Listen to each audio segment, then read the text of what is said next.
In my opinion, this is nothing new. Even 20, 30 years back, when we were, aspiring to look for opportunities in higher education, we used to look at colleges which have placements. What is the guarantee of employability? But this has become much more of a continuous process in terms of learning, in terms of curriculum over the past few years, especially with NEP 2020 also coming into picture. So my first question would be, I would like to take view from Professor Tarini in terms of what are the initiatives that IIIT Delhi has taken in terms of employability while formulating curriculum or practicing different courses for higher education.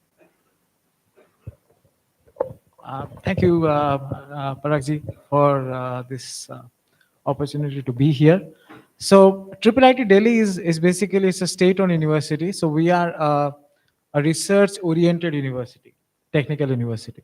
So we have programs that are primarily focused on IT, information technology, and in broader areas ranging from computational biology to computer sciences to EC to space sciences to in fact human-centered design.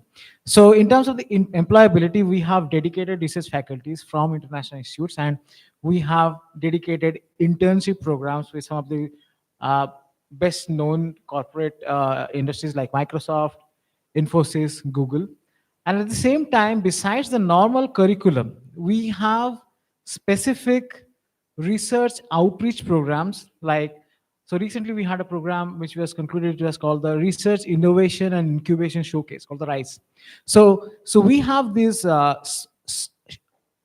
events, or these 3 to 4 days events. We actually bring in experts from the industries as well as students, and we actually make them interact with each other. So we have parallel sessions going on, and then the research, the industry experts, they interact with the students, and the students, they also get to interact with the industry partners, and at the same time they get to learn the vein of the current corporate or current industrial side. The second thing, the another kind of the approach that IIIT uses is to actually train school students, orienting them towards a corporate or industrial mindset when they are in the 10th or the 12th standard. So we have dedicated summer research programs where we actually ask school students to come and join and work with a research lab in IIIT Delhi under with focus of under various kinds of industrial consultancy projects. The third kind of focus that we have is we have our own PG diploma programs, like with different kinds of with different organizations like IBM, Coordinator, Data Sciences PG diploma program, which is actually supported by the data.org. And these programs are all unique because they take in individuals from different backgrounds. So one is a PG diploma program in, say, computer science, which IBM. We have another one with Great Learning, which is a computational, it's a data sciences, which is focused primarily on data sciences. And then the program I lead is very unique. So our program is themed Data Sciences in Health, Climate, and Social Sciences. So in this program, we actually teach data sciences to individuals working from, so we have students working from Google to students who actually work in NGOs, to actually to even individuals who are working in funding agencies, for example, India Health Fund. So they want to come and learn data sciences so that they can evaluate proposals that they get from the different. So we have these different kinds of talent enrichment programs as well. And at the same time, we have like many of the government institutes, they have an innovation hub. So the innovation hub, which is the incubation center, we also have CSIR partnered education programs which have been financed.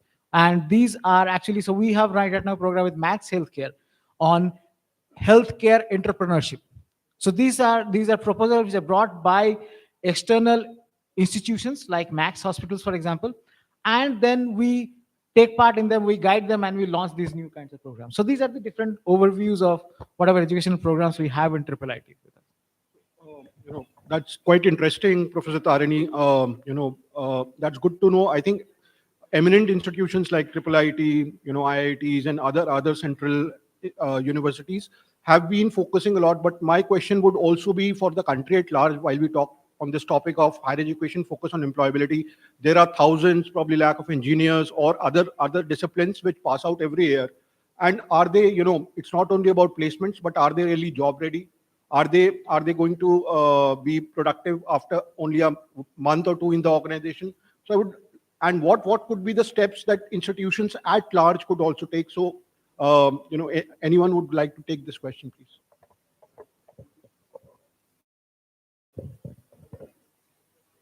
Namaskar.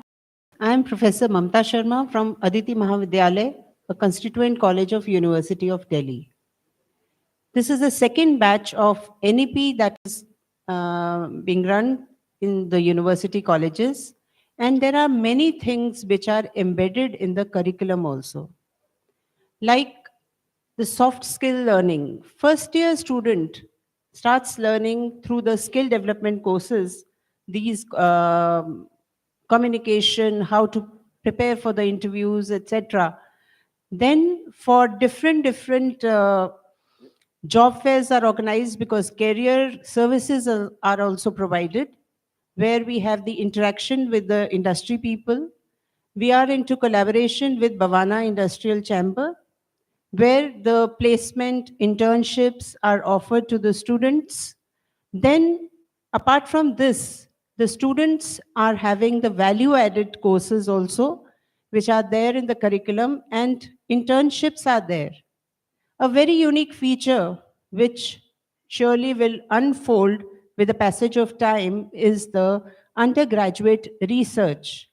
The students are involved in the research projects and they participate.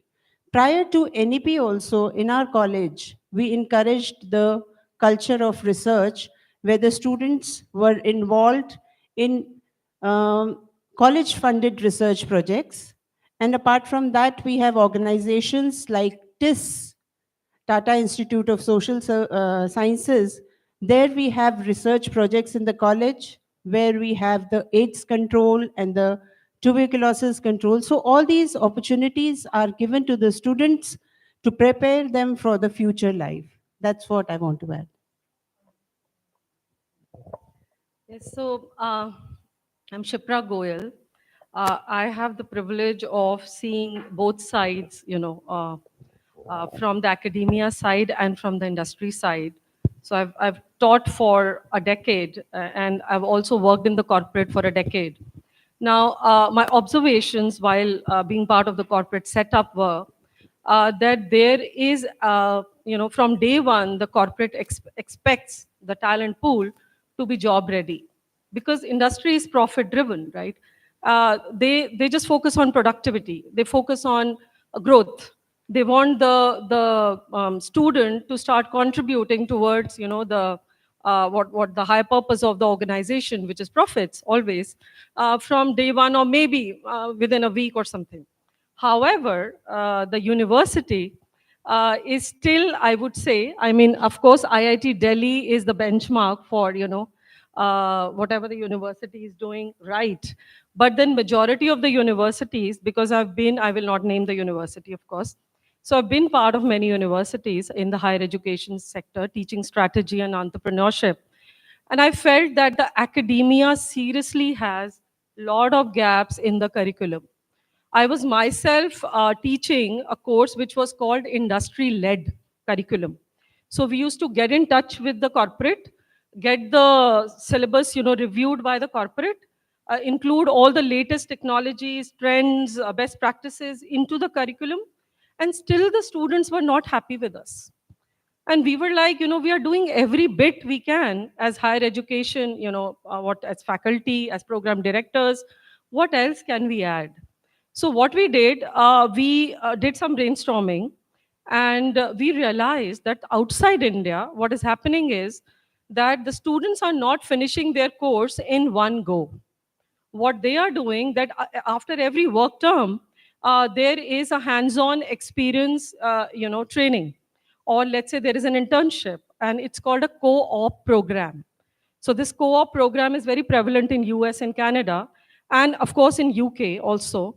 And they call it, 1 year students can take off and just work and come back, or they do one semester and then they apply all that knowledge hands-on in a corporate atmosphere, and then they come back more knowledgeable. And they're asking the type of questions which even the faculty is amazed and don't have the answers. So that brings me to the second point, which is faculty training. The students are not respecting the faculty that much as they used to, because they're getting all the knowledge from YouTube now. They feel the faculty is not updated enough. So that brings me to another solution, and that solution is corporate academia tie-ups, corporate academia partnership, wherein the corporate has a very, very big part to play. They cannot just do away with a small portion of a CSR fund and say कि हमने अपना काम कर दिया, maybe 2% or 3% of the profit we are giving to a university. And now, you can have your own incubation center or a research, we've given you a research fund. No, the collaboration has to go hand in hand towards mutual goals. And that goal is upskilling the student. And that upskill, I mean, of course, you have to work backwards, right? What are the prevalent, if I ask you, what are the prevalent emerging technologies these days? I mean, technology is all around us. What are these? We all have been talking about AI since morning, right? What else is there? We haven't spoken about renewable energy technology. We haven't spoken about sustainability. We haven't spoken about data science, analytics. These are the careers of the future. Where are they embedded in the curriculum? Maybe a small workshop here and there, maybe a guest lecture sometimes, but that doesn't help the student at all. I mean, वो भूल जाता है बच्चा बहुत जल्दी. It has to be embedded into the kid. How do we embed it? By practicing it, by giving that practical experiential learning कि एक semester पढ़ो, एक सेमेस्टर उस नॉलेज को अप्लाई करो इंडस्ट्री में, फिर एक सेमेस्टर आके पढ़ो, फिर अप्लाई करो. 3 साल की जगह 4 साल में कंप्लीट कर लो एजुकेशन, 4 साल की जगह 5 में कर लो, but at least the kid will be industry ready and the corporate will be will be fortunate to have that kid, right? So that's my view. Yeah.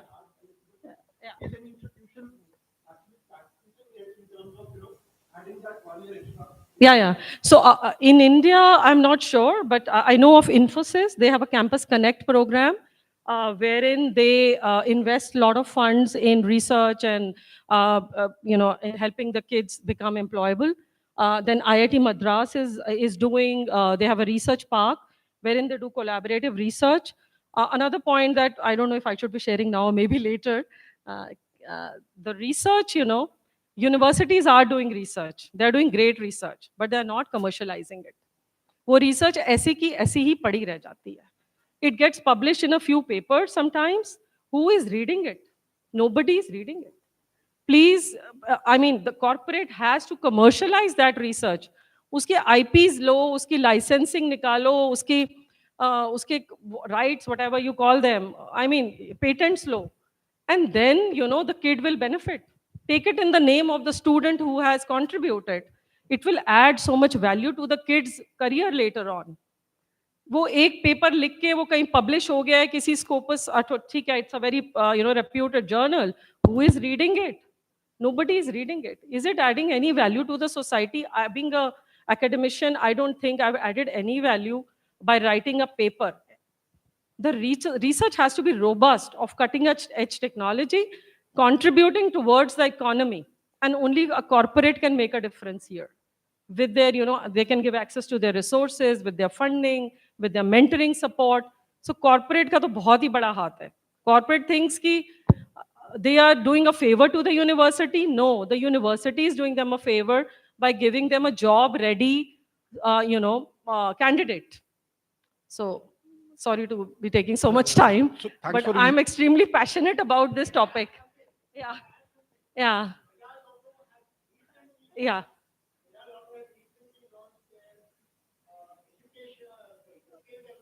Absolutely right.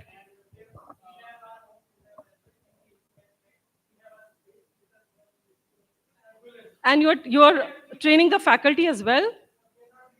Okay. Yeah.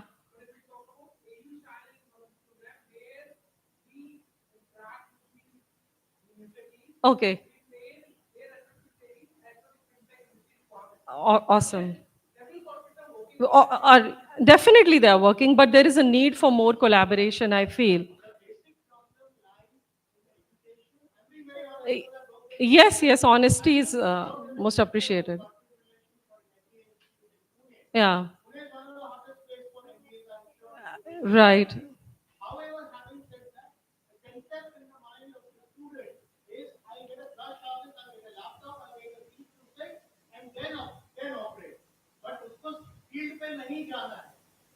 ನೀವು yeah.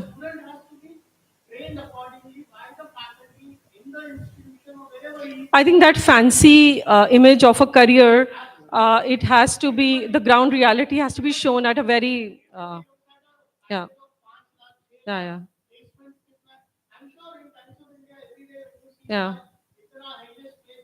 तो वो parents ही डालते हैं बच्चों के mind में. Yeah. Parents are investing in their education. They want the ROI. What to do? Kids are not paying out of their pockets in India. यहाँ पे तो parents ही देते हैं. So, Professor Vivek, before you give your views, I have another one question for you. Since you are representing IIT Delhi, you've been there for long, and there are a lot of engineering branches. But over the years, over the last 2.5 decades, most of the people go into IT. We are still talking data sciences, data analytics, which is good, but still related to IT. But if we look at the demographic dividend and what is going to happen to jobs probably 7 8 years down the line, unless innovation happens, unless core branch placement jobs grow, people opt for it, it can be a dangerous kind of a journey. So your views on that and how IIT Delhi is addressing it. Thank you Parag ji. थोड़ा सा अभी जो discussion चल रहा था, एक दो बातें उस पर रिस्पॉन्ड करूंगा और उसके बाद फिर आपकी बात पर आऊँगा. I think we are mixing too many problems together. Expectations में सोसाइटी का भी एक बड़ा रोल है, एजुकेशन इंस्टीट्यूशंस का भी रोल है और कॉरपोरेट सेक्टर का भी एक रोल है. कॉरपोरेट सेक्टर का रिसेंटली जो एक्सपेक्टेशन है वो ये है कि जैसे आप लोगों ने बताया कि immediately they want output from graduate engineer और ए ग्रेजुएट और पोस्ट ग्रेजुएट और एमबीए उन्होंने यदि लिया है तो देयर वाज अ ट्रेंड कि जब एक ग्रेजुएट इंजीनियर को 1 साल ट्रेनिंग दी जाती थी. See we look at the education curriculum के there are 3 parts. One, fundamental courses which is necessary. कई बार होता है जब हम लोग करिकुलम डेवलपमेंट में we take inputs from corporate sector, तो दे इंसिस्ट कि नहीं आप प्रैक्टिकल पढ़ाइए, ये पढ़ाइए, मतलब यही सारे कोर्सेज पढ़ने चाहिए, फंडामेंटल कोर्सेज की बहुत रिक्वायरमेंट नहीं होती. But there is a need of fundamental courses. 20% top up है जो कि आप कटिंग एज बोल लीजिए या जो भी नए एडवांसमेंट है, इमर्जिंग टेक्नोलॉजीज बोल लीजिए या इमर्जिंग एरियाज बोल लीजिए, and then some 30%. So 50% is the basic fundamental courses, 20% is emerging areas, and then 25 to 30% is the practical training. Now practical training, of course, this if you look at this NEP, already they have added so many components, it will take some time. I am very optimistic about it. और उस NEP के बाद many institutions have come up with this internship program. They are interacting with industry. Under Unnat Bharat Abhiyan, we are offering internship in the villages. The students are going to the society also, the community also. So there are several learning platforms. We have to see ये सारा change Bharat का जो higher education में एक all of a sudden after the liberalisation एक बहुत तेजी से डिमांड इंजीनियर्स की आई और बहुत सारे जो मैनेजमेंट प्रोफेशनल्स की एक बड़ी डिमांड क्रिएट हुई. उस समय ये बहुत सारे फंडामेंटल्स जो कुछ लूप होल्स रह गए, जो वो उन फंडामेंटल्स पे उस समय काम नहीं हुआ क्योंकि बहुत सारी डिमांड थी. जिस तरह की भी ट्रेनिंग दी जा रही थी सारे स्टूडेंट्स उसमें जा रहे थे. तो ये तो मैंने जो बात अभी तक हमारा डिस्कशन चल रहा था. And I think NAP has addressed many of these issues. It will take time. Maybe at least we should give at least 5 years. और my opinion is we should give at least 10 years. दूसरा आपने सवाल ये पूछा कि हमारी national needs भी हैं, इमर्जिंग एरियाज भी हैं. If you look at branches of IIT Delhi, हम लोगों ने रिसेंटली 2 ब्रांचेस स्टार्ट किए हैं, BTech in material science engineering and BTech in energy engineering. मैं एनआईटी के बीओजी बोर्ड में आई वाज अ मेंबर, वहाँ डिस्कशन हो रहा था, NIT Delhi wanted to start a branch on civil engineering. I am sorry to share it with you, उसमें उस BOG में जो भी कॉरपोरेट रिप्रेजेंटेशन के लिए जो भी उसमें मेंबर्स थे, उन सब का कहना यह था कि civil engineering branch NIT Delhi को नहीं खोलनी चाहिए, सिर्फ आईटी, एआई या कंप्यूटर साइंस इसी तरह की ब्रांचेस खोलनी चाहिए। एजुकेशन सेक्टर में जो जो लोग काम करते हैं उनकी एक जिम्मेदारी है कि देश का निर्माण के लिए जो भी प्रोफेशनल रिक्वायरमेंट है उनको भी हमें पूरा करना है। आईटी दिल्ली का यदि आप पूरा बुके देखेंगे तो हमारे पास बीटेक टेक्सटाइल इंजीनियरिंग भी है।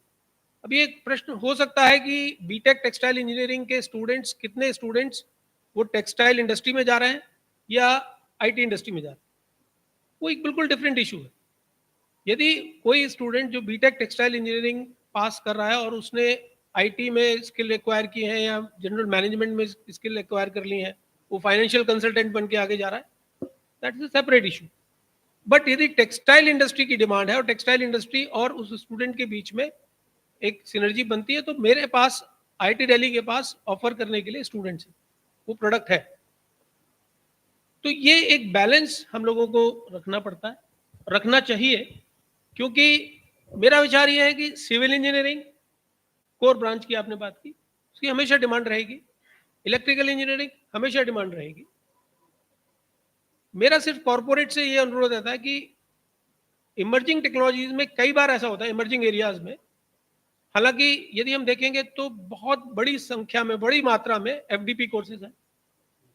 मैं टेक्निकल एजुकेशन की भी बात कर रहा हूँ, हालांकि मैनेजमेंट में भी एफडीपी बड़े अधिक नंबर में आजकल कराए जाते हैं। तो ये एफडीपी से फैकल्टी का जो अपग्रेडेशन है वो रेगुलर रहता है, लेकिन फिर भी कई बार ऐसा होता है कि जिस तरह से इमर्जिंग एरियाज, जिस जो पेस है उससे फैकल्टी मेंबर्स उतना मैच नहीं कर पाते, क्योंकि उनका एक शेड्यूल है, उनको एक, तो कॉरपोरेट को उसमें एक बड़ा रोल प्ले करना पड़ेगा। प्लस एक बहुत बड़ा एरिया ऐसा है जहां पर कॉरपोरेट को मुझे लगता है कि पार्टिसिपेट करना चाहिए, वो एरिया है क्यूआईपी, क्वालिटी इंप्रूवमेंट प्रोग्राम।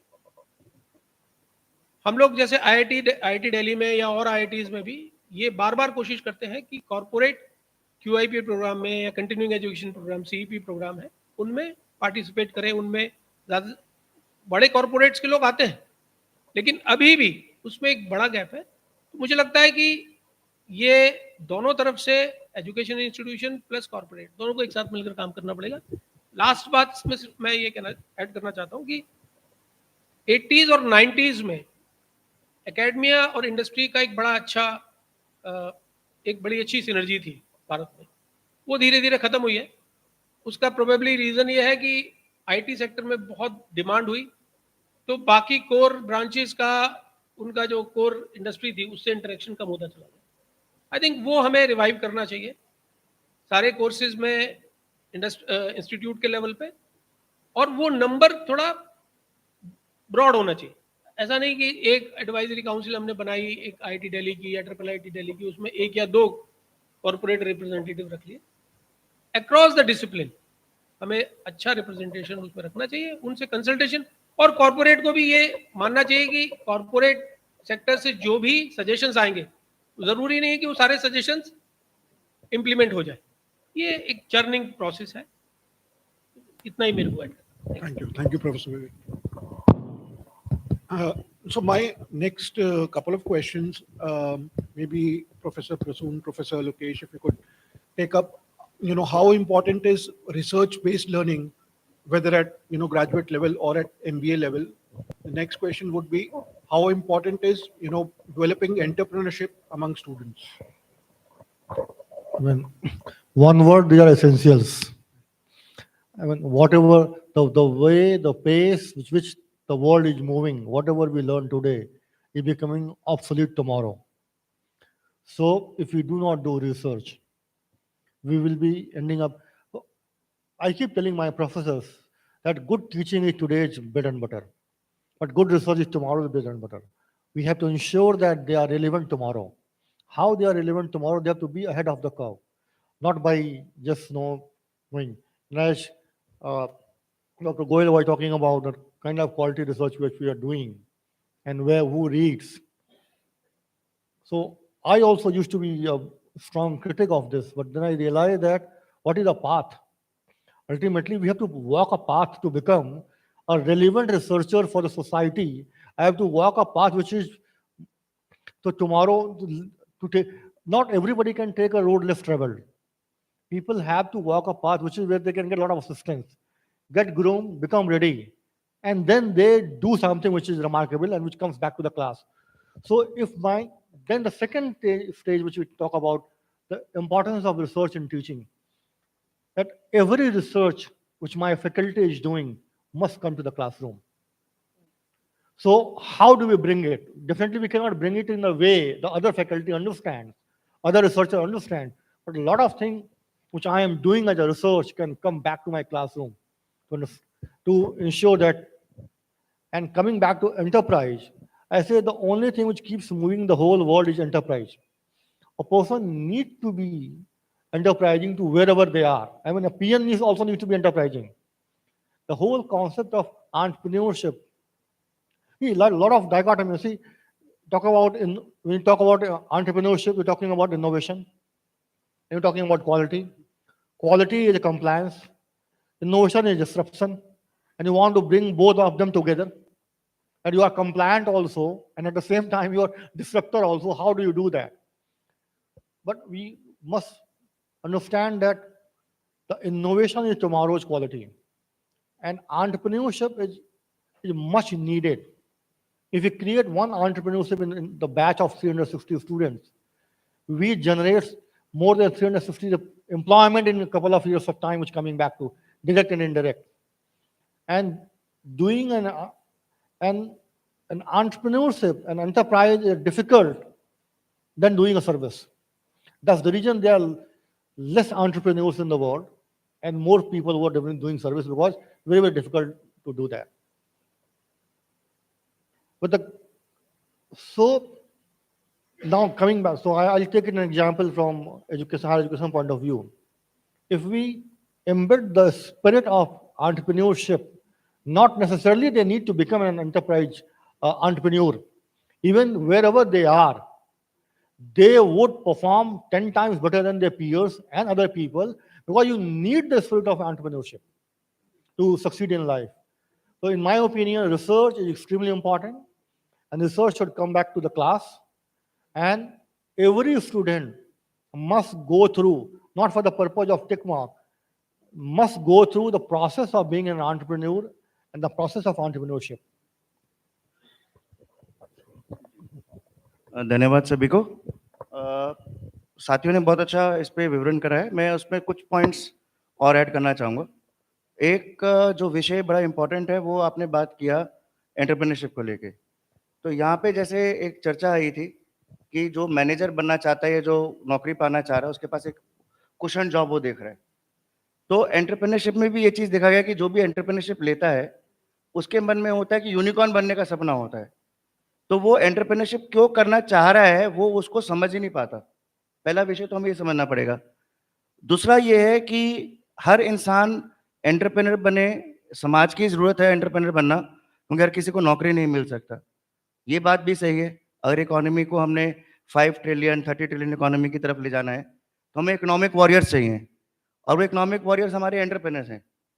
और वो इनोवेशन के थ्रू भी आ सकते हैं, या फिर जो एग्जिस्टिंग सॉल्यूशंस होते हैं उनके थ्रू भी आ सकते हैं। लेकिन यहाँ पे एक सोचने का विषय ये है कि हमें उनके वैल्यू सिस्टम के ऊपर काम करने की बहुत ज़रूरत है, क्योंकि एंटरप्रेन्योर जैसे अभी कोविड होके रहा 2 साल पहले, 2 साल के लिए रहा, तो उसमें बहुत सारे एंटरप्रेन्योर्स ने अपने लोगों को निकाल दिया। अभी भी हम ये वेस्टर्न इकोनॉमी में देख रहे हैं कि बहुत सारे लोगों को पिंक स्लिप्स मिल रही हैं।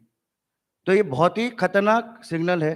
और वहीं जहाँ हमारे जैसे टाटा ग्रुप है या और तरह के ग्रुप हैं, उनका ये मानना है कि ये समाज एक परिवार है। वास्तव कुटुंब की फिलॉसफी पे हम लोग विश्वास रखने वाला समाज है। तो उस संदर्भ में हमें ये समझना होगा कि हम अगर एंटरप्रेन्योर बनते हैं तो हम एंटरप्रेन्योर किस लिए बन रहे हैं। हम परिवार को और परिवार की भाषा को पहले बदलना पड़ेगा और परिवार को बढ़ाने के लिए आगे चल रहे हैं। तो चाहे वो भारत को आप पर एक परिवार मान सकते हो और पूरी दुनिया को एक परिवार मान सकते हो, ये डिपेंड करता है आपका विजन किस लेवल तक का है। दूसरी बात हमें ये समझना पड़ेगा कि एंटरप्रेन्योरशिप के लिए हाई एजुकेशन के अंदर बहुत सारे बने और अब तो नेशनल एजुकेशन पॉलिसी हम सब ने पढ़ रखी होगी, मैं ऐसा अपेक्षा करता हूँ। लेकिन नेशनल एजुकेशन पॉलिसी में ये गिवन है कि हम एकेडमिक बैंक ऑफ क्रेडिट्स की बात करते हैं।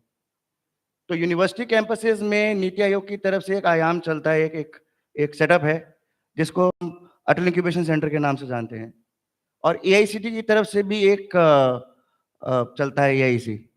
तो ये आपका पूरा हायर एजुकेशन इकोसिस्टम के अंदर आपके पास बहुत सारे विकल्प हैं एक्सपेरिमेंट करने के लिए, क्योंकि स्टूडेंट्स जो होते हैं वो एक्सपेरिमेंट करते हैं, एक्टिविटीज करते हैं और सेक्शन 8 कंपनीज को बना सकते हैं और वहाँ पे एक्सपेरिमेंट कर सकते हैं, फेल हो सकते हैं, खड़े हो सकते हैं और वहाँ पे उनको कॉर्पोरेट एकेडमिया का इंटरेक्शन मिलता रहता है, वो अपॉर्चुनिटीज उनको मिलती रहती हैं। एकेडमिक बैंक ऑफ क्रेडिट्स आने से एक और सुविधा जो मिल जाती है कि अगर कोई एंटरप्रेन्योर वेंचर करना चाहता है बीच में, तो वो he can go try and come back. और एक और जो कंट्रीब्यूशन एंटरप्रेन्योरशिप को हमारी हायर एजुकेशन इकोसिस्टम करती है, वो कंसल्टेंसीज के थ्रू तो हम लोग करते ही हैं। मेरा स्पेशली जो फोकस रहता है, मैं जालंधर विश्वविद्यालय से हूँ, तो मेरा जनरली ध्यान एमएसएमईज के ऊपर ज़्यादा रहता है, क्योंकि मेरे को लगता है कि मेरा दायां हाथ बढ़ जाए और बायां हाथ ना बढ़े तो नहीं चलेगा।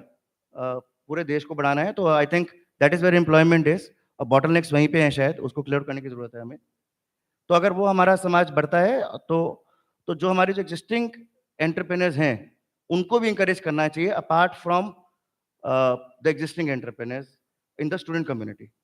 यही विषय रिसर्च में भी आता है कि रिसर्च जब हम करते हैं तो मैडम ने बहुत अच्छा कहा, लेकिन हमारे यूनिवर्सिटी भी बेसिकली टीचिंग और हर यूनिवर्सिटी टीचिंग रिसर्च होती है, हमारी भी यूनिवर्सिटी रिसर्च के लिए जानी जाती है। तो हम लोगों का भी ये विषय रहता है कि हम कुछ जो भी काम करें वो समाज के काम आना चाहिए। तो मेरा एक फंडामेंटल रहता है और मेरे और कोलीग्स का भी रहता है यूनिवर्सिटी में, हम लोग का ये रहता है कि आप कोई भी पीएचडी अगर कर रहे हैं या कोई भी रिसर्च वर्क कर रहे हैं तो उसका फायदा आपको तो मिलेगा, आपकी तो पीएचडी हो जाएगी, रिसर्च पेपर हो जाएगा, स्कोपस ऑफ साइंस में कुछ हो जाएगा, गाइड का भी चलो उसमें नाम आ जाएगा।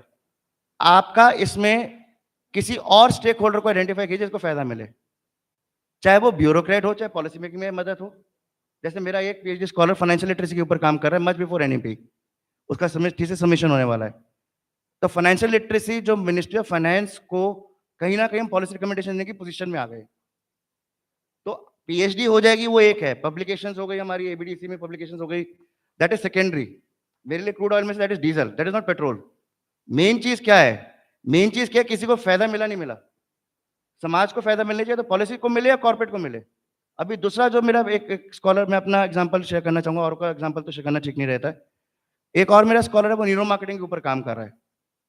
तो अब हम एक और एरिया को मार्केटिंग के अंदर, जो हमारा नेशनल एजुकेशन पॉलिसी भी बात करता है, इंटरडिसिप्लिनरी रिसर्चेस की बात करता है, तो हम इंजीनियरिंग के फैकल्टी के साथ, प्रोफेसर के साथ मिलके, और मैं मार्केटिंग विषय का हूं, तो हम न्यूरो साइंसेस को कैसे मार्केटिंग डिसिप्लिन में समझ के और इफेक्टिवली ब्रांड एनहांसमेंट के लिए और परचेजेशन को इम्पैक्ट कर सकते हैं ब्रॉडली।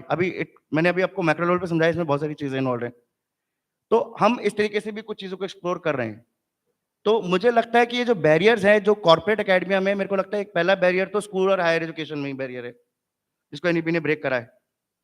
हम ये तो कहते हैं कॉर्पोरेट हमारे पास आए, हम कॉर्पोरेट के पास जाएं, लेकिन एक स्कूल एजुकेशन का एक बैरियर है। पहली बात तो हमें ये समझना पड़ेगा कि एजुकेशन स्टूडेंट के पर्सपेक्टिव से ये टच पॉइंट कंटिन्यूटी में है, कोई बैरियर नहीं है उसके लिए कि स्कूल खत्म हो गया एजुकेशन हो गया, उसके लिए कंटिन्यूटी मेंटेन्ड है।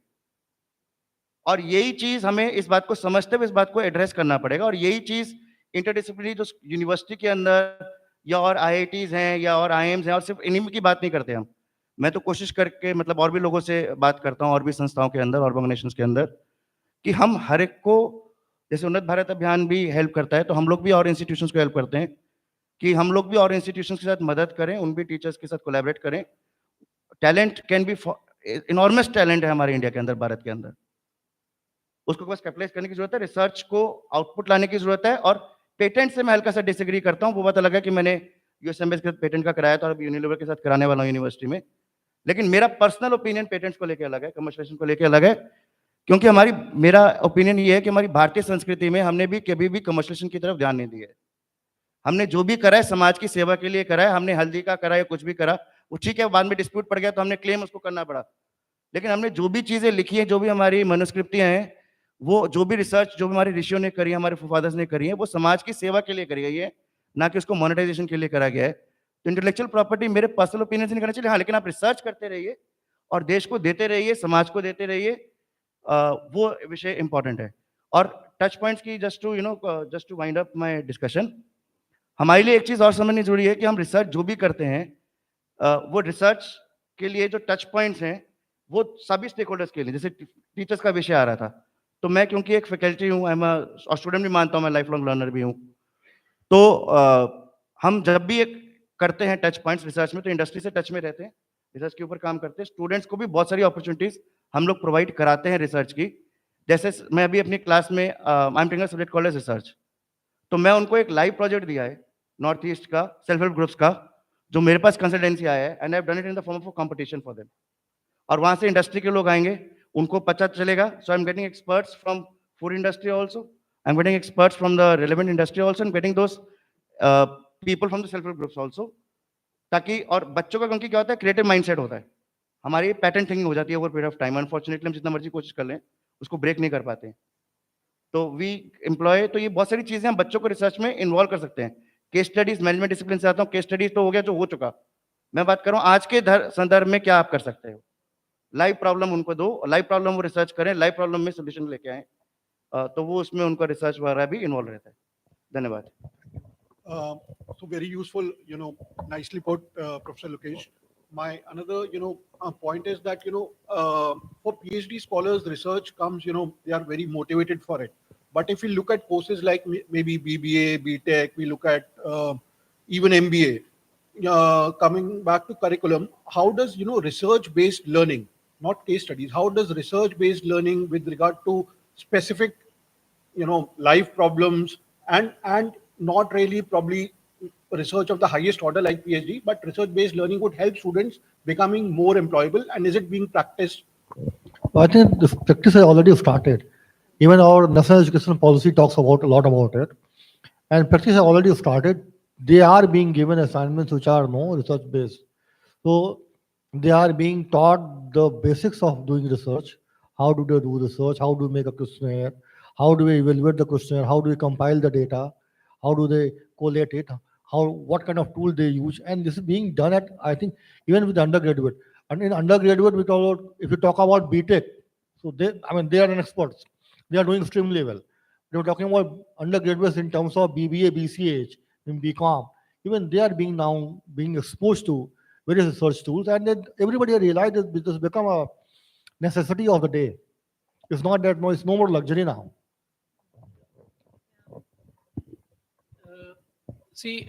Under Unnat Bharat Abhiyan, specifically, what we expect from students, they are going to the villages, they are studying the village. So there is basically experiential learning, and out of that experiential learning, they can identify few small challenges. They can convert those challenges into their BTech project, into their MTech project, and there will be a faculty mentor. So what you said is a small research problem, and this is how they can add on to their learning. Secondly, if you remember the industrial training program, the extensive industrial training programs for minimum 8 weeks or 3 months. For example, BITS Plani, I'm specifically saying this. BITS Plani, they have a 6 months internship program. So learning during this 3 months or 6 months internship program is again actually experimental learning plus research oriented learning, because most of the time corporate, they give them a problem to work on, and these students, they work on these problems. These are practical problems. So I think this is the model through internship, because otherwise at BTech level or at undergraduate level, you cannot expect them to do thorough literature review. We don't expect these kind of. So research through experiential learning, whether they learn from community or whether they learn from industry. But it has to be experiential research. Yeah, I want. I think Dr. Mamta was talking about right in the beginning, that the students are producing papers and all that. We were talking about right in the beginning. Yeah. There, I would like to share one thing, that we are having solar panels in our institution. So one project a student did was collecting the data of the energy saving that we are doing. And there was so much to learn, and they have published 2 to 3 research papers in that. So everything that we see around. Then we talk about under Unnat Bharat Abhiyan, our students went to the village and we promoted the rural tourism. There is a course in the NEP, ecotourism, so relating environment with tourism. And it was so interesting that the students prepared videos, the kind of employability that can be generated in that rural background, and the materials outside the temple, what kind of sales are promoted. So the students really did a very good study, and under the Mahatma Gandhi National Rural Education, under the Ministry of Education, we were awarded for that also, for the sustainability. So basically my take on this is that there should be a network to generate employability.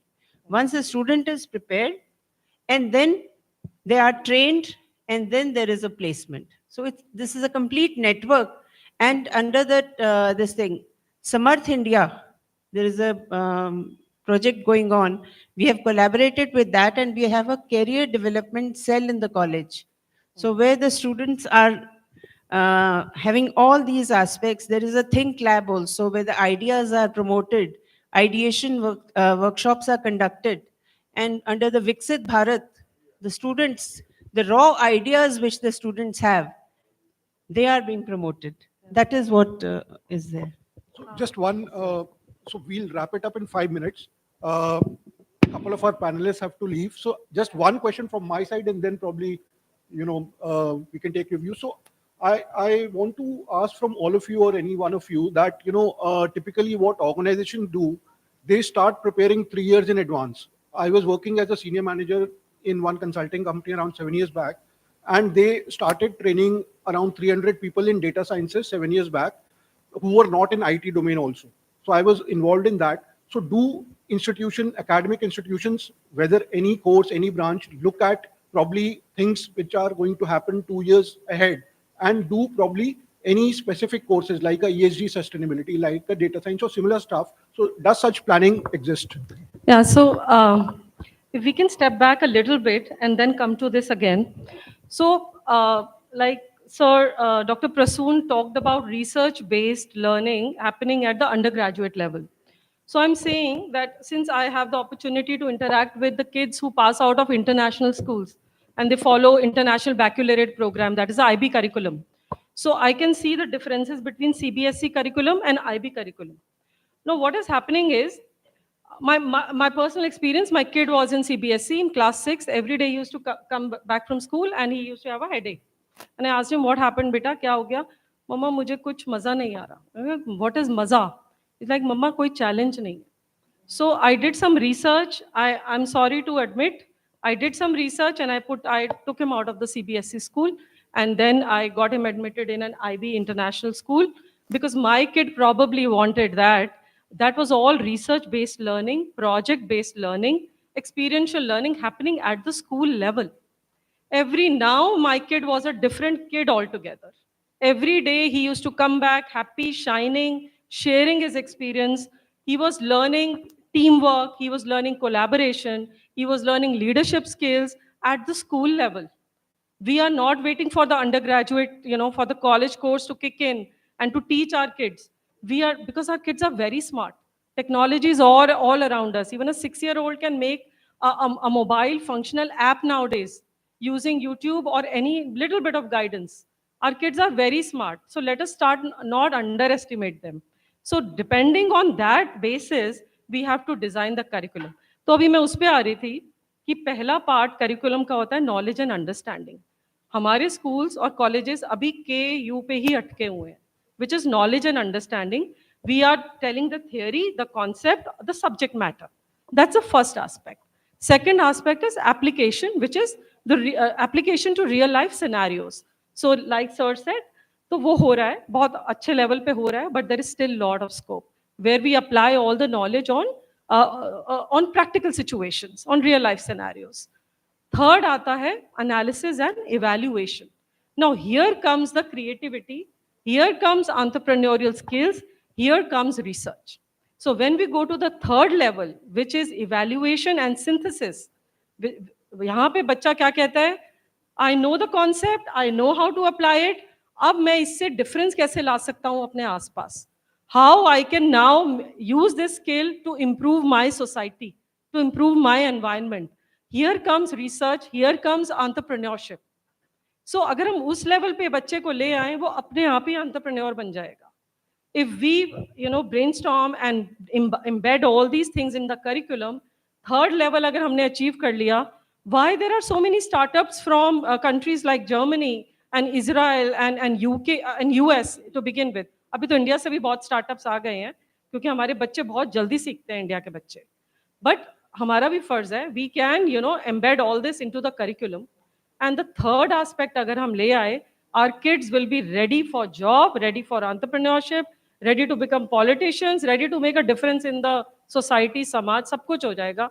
अब third level ले आइए, जहाँ पे वो question करता है, why this, why not this, how to improve it, where it went wrong, how I can make a difference. वो thinking level लाना है. ये नहीं बेटा यही पढ़ो और इसका कल एग्जाम है, नहीं. आपकी मर्जी है, you choose your subjects, you choose your learning style, hybrid, online, whatever, you can learn from wherever you want. For that, we have to keep our ego aside as a faculty, as a teacher, and make it a student-centric learning and not a teacher-centric classroom. ये shift अगर हमने कर दिया कि बच्चा centric है, student centric, we have won the battle.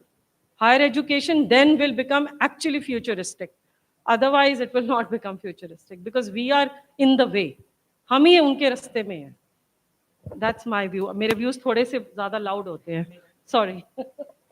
I would just like to add one thing, that when we talk about education, we have to include inclusivity, because that is very important. All the children that we come across, think of a classroom in the interior of India, where the basic education also is a challenge. And when we talk about all these things, then we should also think about those students. And in the University of Delhi, under the School of Open Learning, we are having many such job-oriented courses right in the beginning. The skill courses are there, where AC repairing, mobile repairing, all these things, where the employability is instantly generated. So we have to give a broader perspective to all this. So last 1 minute on that, or Professor Tarini, you can say in terms of planning ahead, in terms of current market trends. So I think Dr. Prasun actually highlighted very well. Like today's research is the path for tomorrow. So in terms of planning ahead, like I work in biology, so I'm a pure researcher.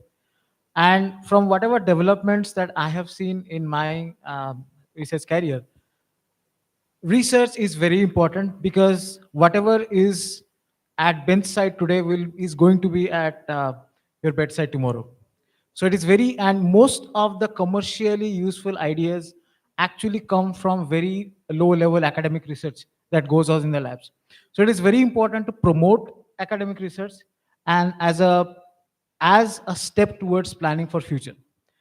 And whatever we do in the labs become tomorrow's technology. So it is very important to invest in research. And as we invest in research, the corporate actually picks it up and that becomes tomorrow's technology. So I think there are two things we should be always focused on. Like all of us we have discussed, experiential learning is one of the very key to train the workforce of future. Experiential learning, and like Supremam said, like understanding why this and why not this. So that is the second part. And the third part is actual research, actual academic research. And that is what is more important. Thank you, everyone. Thank you, Professor Tarini. I think a couple of people, yeah, sure. See, what we are doing at the university level is 2-3 things, right? Point number one is that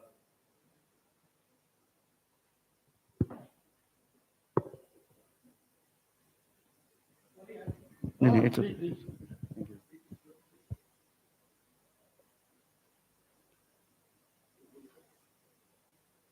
We are just 2 minutes. Right. I think I'll cut it short. Okay.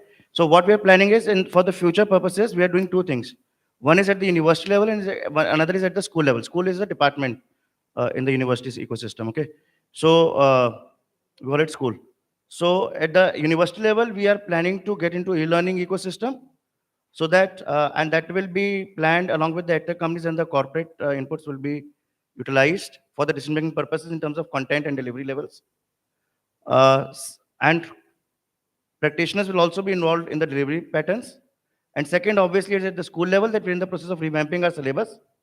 And for that, we will actually get people on the board for syllabus revision purposes, including our alumni and other big honkos, CHROs and CMOs and everybody. Thank you. So any audience questions? The discussion has been enriching in terms of how do we focus on employability in higher education. It's about curriculum. It's about, embedding a lot of corporate, not only guest lectures, but corporate involvement hand in hand with academia. Also having a lot of live projects, internships, looking at market trends, accordingly adjusting kind of, curriculum. So any audience questions to my, learned panels? Meanwhile, I'll tell you a couple of things. So then we'll wind it up. One, that my personal belief that I've already started working with some of the corporates. As much as it is required for students to have industry internship, equally important for my faculty to have industry internship. Can our faculty go to the corporates and look into and ask, can we help you? Can we help you? So that's extremely important. Second, I truly believe that if there is no action, there is no learning. So action learning is important aspect, because with the way we are evolving as a human being also, and the kind of span which we have for focus, attention, so this action, which it creates an engagement, is equally important. And third, I believe that the NEP is a very comprehensive document. A lot of things have been started. Even some of the things have not even started rolling it out. And most of us do not even have the comprehension of what it is. There's still a lot to be understood. But a lot of things are happening, and that's how it looks a little chaos. But there's a Cantor's law which says that everything looks chaos in the middle. Once this chaos goes away, days are brighter, and it is getting into the way, talking about that employability, higher education, and all that. But at the same time, I also do not believe that higher education are for the skilling. I see my personal view, a very contrary view, because what I'm going to teach in MTech and BTech, I'm not going to make them very skilled, but that's going to be done by ITI and Polytechnic. I can't bring them, those people, technicians to the BTech and MTech, who will talk about theory, will talk about tomorrow's work and inventions, so and research. So the skilling is more about what is happening, application of the theory and the knowledge which you have to gain at the where it can happen. That's where experiences and action learning is required.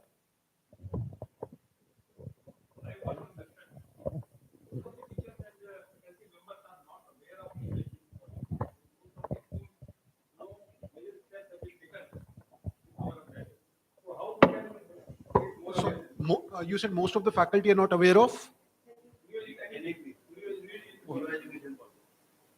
I think although I'm not currently in a college, but as far as I know, there has been a formal trainings of NEP in all institutes, universities, colleges.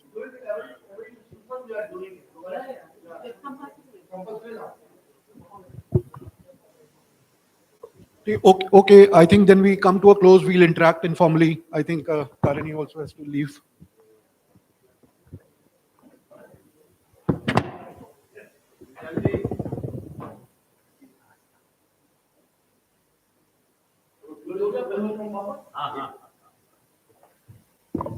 Thank you Goyal साहब, लगता है कि आपने दो session को moderate किया है और मेरे ख्याल से हम ऑलरेडी आपको सम्मान कुछ कर चुके हैं, लेकिन एक बार तालियां जरूर बनती है इस पैनल के लिए थैंक यू।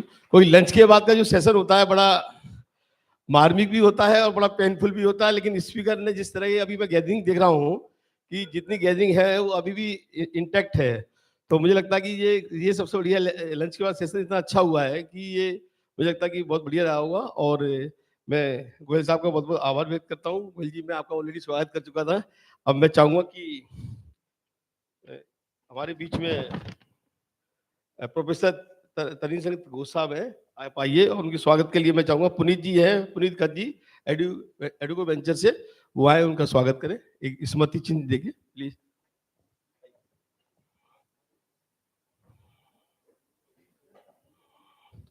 डॉक्टर सुनील,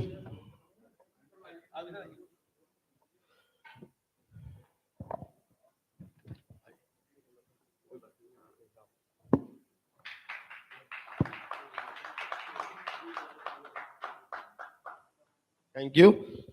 और सुनील जी, डॉक्टर सुनील जी से मैं गुजारिश करूंगा कि वो आए और एक अपने डॉक्टर प्रसून त्रिपाठी जी को स्मृति चिन्ह दे। बेटा, नहीं, बिना नाम को दे दे।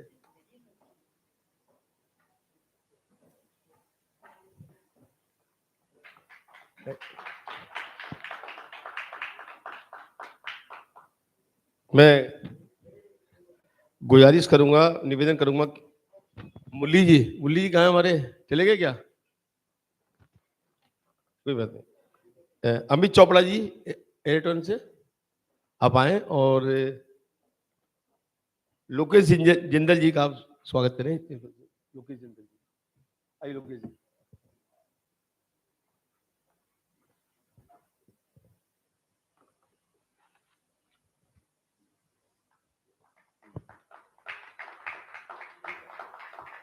Thank you. अब हमारे बीच में शिप्रा गोयल जी हैं। नो डाउट महिलाओं के लिए लंच के बाद समय बड़ा कठिन होता है, क्योंकि मैं चाहूंगा मेघा अग्रवाल जी हैं, आप आए, कंपनी सेक्रेटरी हैं, आप स्वागत करेंगे तो अच्छा लगेगा, प्लीज आइए।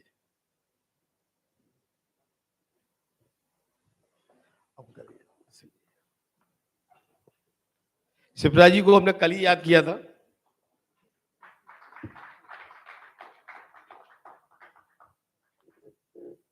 बहुत शॉर्ट नोटिस में हमने इनको याद किया, तो उन्होंने हमारा आतिथ्य को स्वीकार किया। मैं एक बार पुनः आपका बहुत बहुत स्वागत करता हूँ। और ममता जी, ममता शर्मा जी का मैंने देखा है कि बड़ी एक्टिव रहती हैं, सोशल एक्टिविटीज में बहुत ज़्यादा इन्वॉल्व रहती हैं। मैं जब भी इनको याद करता हूँ फ़ौरन अपना समय निकाल के, क्योंकि आप जानते हो दिल्ली यूनिवर्सिटी में प्रिंसिपल होना किसी कॉलेज का बड़ा काम, उनके लिए बहुत काम होता है। तो एक बार बहुत जोरदार ताली साहब स्वागत। आपके लिए मैं इन्वाइट करूँगा मैडम प्रिस्ला गैरिज, प्रिस्ला जी, आप FCF इंडिया से हैं, आए, उनका स्वागत करें। तो ममता जी हमेशा जल के ऊपर हमारा एक जलाधिकार फाउंडेशन है, उसमें भी एक्टिव रहती हैं, तो बार बार हम जब भी इनको याद करते हैं वो आती हैं, तो बहुत बहुत धन्यवाद ममता जी का।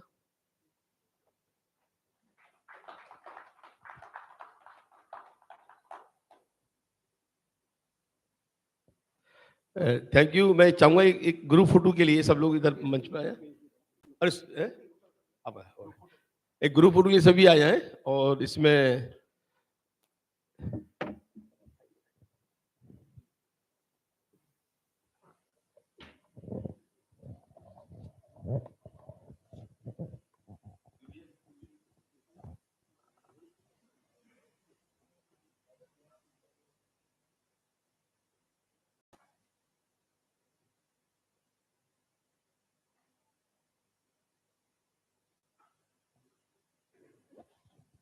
अभी वैसे तो हमारा टी ब्रेक होता है, मैंने मैनेजमेंट से निवेदन किया कि वो टी को आपके टेबल भी सर्व कर देंगे, और क्योंकि समय का अभाव रहता है तो हम चाहते हैं कि कार्यक्रम भी चलता रहे।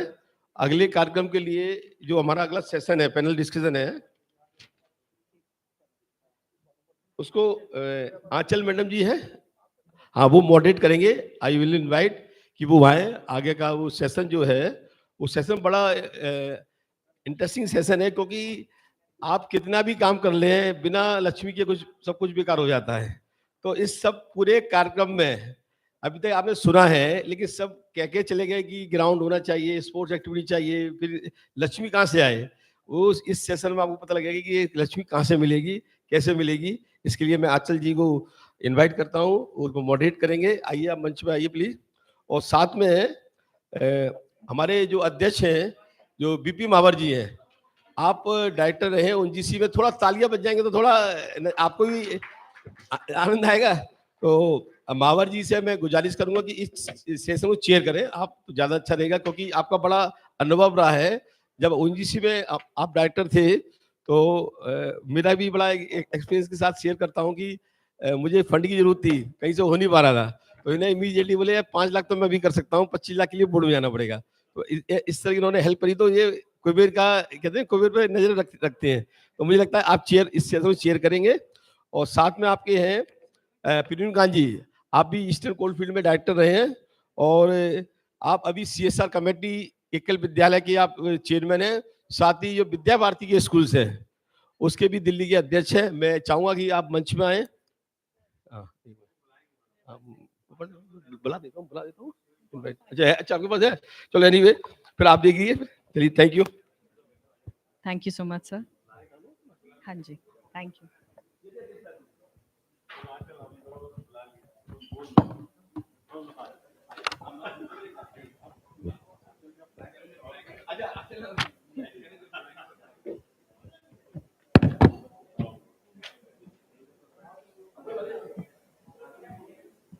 A warm welcome to everyone here today. Hello, check. Yeah. A warm welcome to everyone present here today. We have gathered for a summit aimed at offering transformative insights into the vision, approach, implementation, and evaluation of the Indian education ecosystem. Our aim is to co-create a future-ready system that equips our children with the skills and knowledge needed for success, fostering a deep love for learning, discovery, and innovation along the way.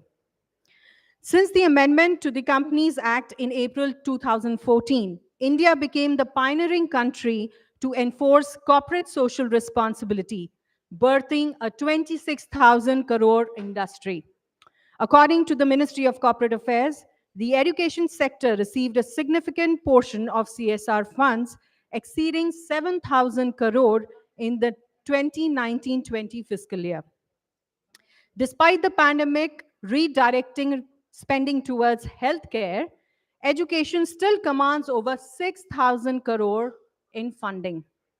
Today, as we stand at the cusp of a new era defined by rapid technological advancements and evolving societal paradigms, the Indian education ecosystem finds itself at a pivotal juncture. In this dynamic scenario, collaboration and dialogue between corporates, public sector units, NGOs, and education companies become imperative to envision and shape the future of education in India. This panel discussion aims to explore the multifaceted dimensions of the futuristic landscape within the Indian education system. We'll delve into innovation strategies, draw insights from past challenges, share best practices, analyze emerging trends, and discuss the importance of cohesive, collaborative frameworks. Now, I would like to introduce the panelists. It's my privilege to introduce our esteemed panelists who will be our guides on this insightful journey with us today. First of all, I would like to invite Mr. Ved Prakash Mahavarji, former director, ONGC Limited, a veteran mechanical engineer with 42 years of expertise in the oil and gas sector. He is formerly served as full-time director at Oil and Natural Gas Corporation Limited, a premier Indian oil gas company. As a director at ONGC Mangalore Petrochemical Limited, he's also worked there. Previously chaired the Indian Institute of Management, Rohtak until 2020. Currently holds directorial positions at Gradwell Oilfield Private Limited and Tekrahi Engineering Projects Private Limited, along with serving as an independent director at United Drilling Tools India and Dynamic Drilling and Services Private Limited.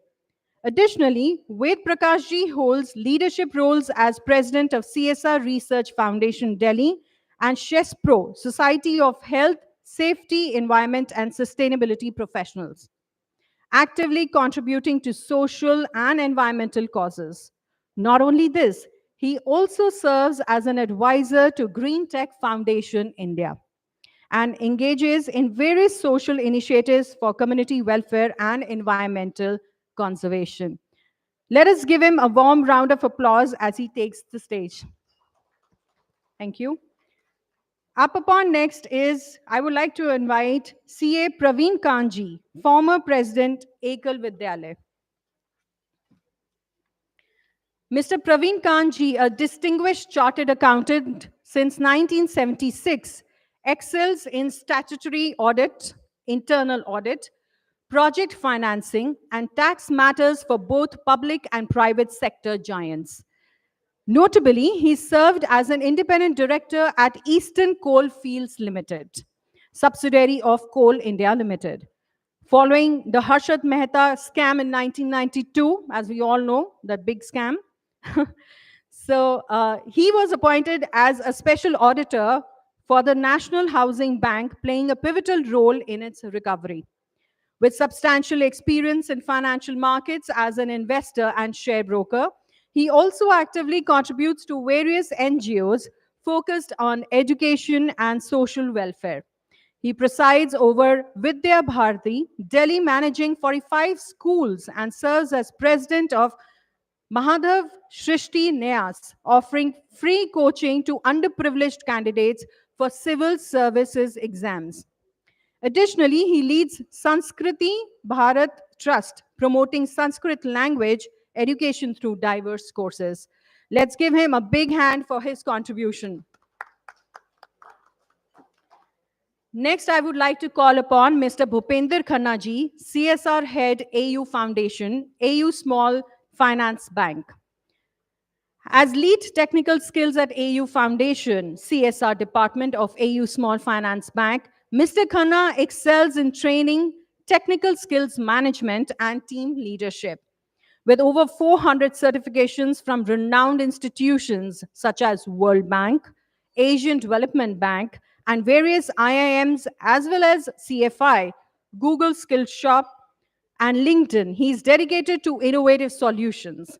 Beyond his current role, he's held key positions like Dean of Management and Training and Placement Officer at Chhatrapati Shivaji Maharaj University, Mumbai, and Management Dean at Maharishi Arvind Institute and Management Sciences, always emphasizing on-the-job learning and practical solutions. Let's greet him with a resounding round of applause. I would like to call upon Mr. Sushanta Kumar Bhuyan from Smile Foundation. With 30 years of progressive experience in senior roles, Sushanta ji has expertise in large-scale operations, strategic planning, and advocacy initiatives spanning education, women empowerment, livelihoods, and water conservation. Currently, he serves as the program director at Smile Foundation. Previously, he held positions such as director at Magic Bus India Foundation, National Director of Operations at Nandi Foundation, and various senior roles at CSR India and Bharatiya Jain Sangathan BJS Pune. Sushanta holds a strategic management program certification from IIM Kozhikode and a master's in social work from Utkal University, Bhubaneswar. Please welcome him with a huge round of applause.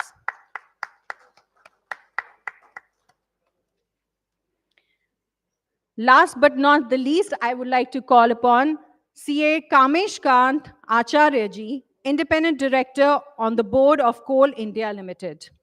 A seasoned chartered accountant with over 25 years of diverse professional experience in areas such as statutory audits, tax planning, corporate finance, and many more. He is a law graduate from Delhi University with extensive service across sectors, including banking, real estate, manufacturing, and health.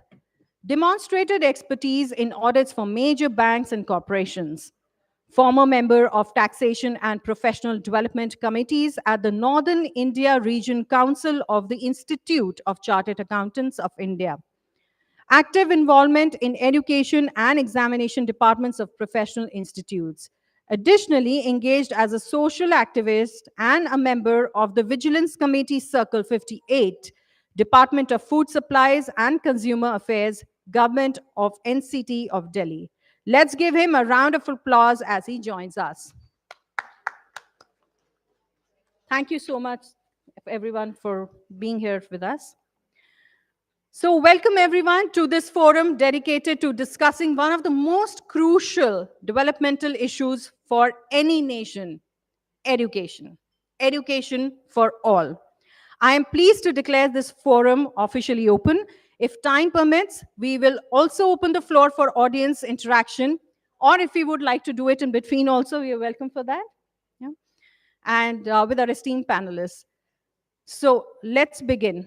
My first question actually goes to Praveen Kanji, and it is about quality education for all. Being closely interconnected with all other United Nations Sustainability Development Goals, SDGs, be it SDG 1, no poverty, SDG 2, zero hunger, SDG 5, gender equality, SDG 8, decent work and economic growth, SDG 9, industry, innovation and infrastructure, SDG 10, reduce inequalities, SDG 17, partnerships for the goals. The United Nations 2030 Agenda for Sustainable Development considers goal number 4, which is quality education, as a foundational pillar that underpins in the achievement of all other SDGs by empowering individuals, fostering sustainable development, and promoting a more equitable and prosperous world for present and future generations. Many corporations have aligned their CSR efforts with SDG 4 of ensuring inclusive and equitable quality education for all. This involves initiatives aimed at improving access to education, enhancing the quality of teaching and learning, and promoting lifelong learning opportunities. What was the inclusive approach undertaken by Ekal Vidyalaya to attain this goal? A, in terms of personalized learning and adaptive pedagogies. I mean to say that catering to diverse learning needs that are present today, addressing challenges related to, as we are talking about technology interventions, so data privacy, security, ethical considerations, and implementing personalized learning solutions. So what was the approach that your organization took? Thank you very much, Ji. We are running more than 17,000 schools in various parts of the country. Even in Delhi, we are running more than 45 schools. And in every school, we try to give holistic education. And our education system is based mostly on our culture of our country. मैं सबसे पहले आपको एक बताऊंगा कि हमारे जो स्कूलों का मेन उद्देश्य होता है वो हर स्कूल के बाहर लिखा होता है कि ऐसी युवा शक्ति का निर्माण, हम लोग केवल एजुकेशन नहीं देते, we are trying to make the generation which are ऐसी युवा शक्ति का निर्माण जो देशभक्त हो, राष्ट्रभक्ति से ओतप्रोत हो और जिसका हृदय अपने देश के अंदर अपने गरीब जो लोग हैं उनके लिए सर्व करने के लिए हो और वो शारीरिक, प्राणिक, मानसिक और भौतिक रूप से विकसित हों। तो हम खाली ये नहीं कि एक एजुकेशन का हमने एक मॉड्यूल दे दिया और वो लोग एजुकेशन का एजुकेट होके और देश से बाहर चले जाएं या करें, they must serve our country also as well. So we try to inculcate all these qualities since the beginning. तो जैसे मैंने कहा कि mostly our students they are doing service in country and they are serving the country. They are in IAS, they are in IPS and other forms, as well as they are in even military and they are in service of various Air Force, military and other services. So as far as our personalized education, NEP, we have contributed very much in NEP in making the national education policy. We have formulated the policy since beginning, and we have tried to give maximum suggestions so that basic improvements can be done. We try to make the students after even 12th class, if anyone wants to go in service, they can easily go. Either he can be a good accountant, he can be a good supervisor, he can be a, we are having various classes, various labs, and we are also engaging with industry, as well as we are engaging with chartered accountants firms, and we give them practical training. We give them the knowledge of accountancy as well as other practical aspects. So our students, when they pass 12th class, they are not unemployable. They are, if they are interested to further in higher education, they can definitely go for higher education. Otherwise, there are various courses they want to go for that. So our basic education system is based on the holistic education policy, as well as the new education policy which has been drafted by government. Sir, if we talk about innovative models एक of... चीज और add कर हाँ देता जी, please. हूँ। मैं इनका एक और ऐड कर दो व्हीकल के बारे में।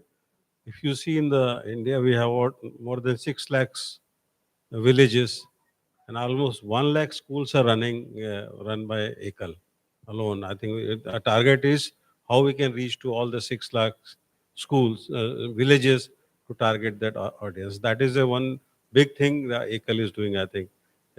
Big hand for Praveen, I think, and his group. Because that is informal education we are giving, so I did not touch that subject. But as Mahavarji has said rightly, with all the supports, Mahavarji is also one of the main contributor in that education, our education system. And I thank all of you for giving me this patience hearing. Sir, अगर हम बात करें innovative models of education की, जब education delivery करते हैं, जैसे कि ऑनलाइन लर्निंग प्लेटफॉर्म्स हो गए, माइक्रो क्रेडेंशियल्स हो गए, एक्सपीरियंशियल लर्निंग प्रोग्राम्स हो गए, तो how do you evaluate the efficacy? For example, today we talked about hybrid models, including hybrid models.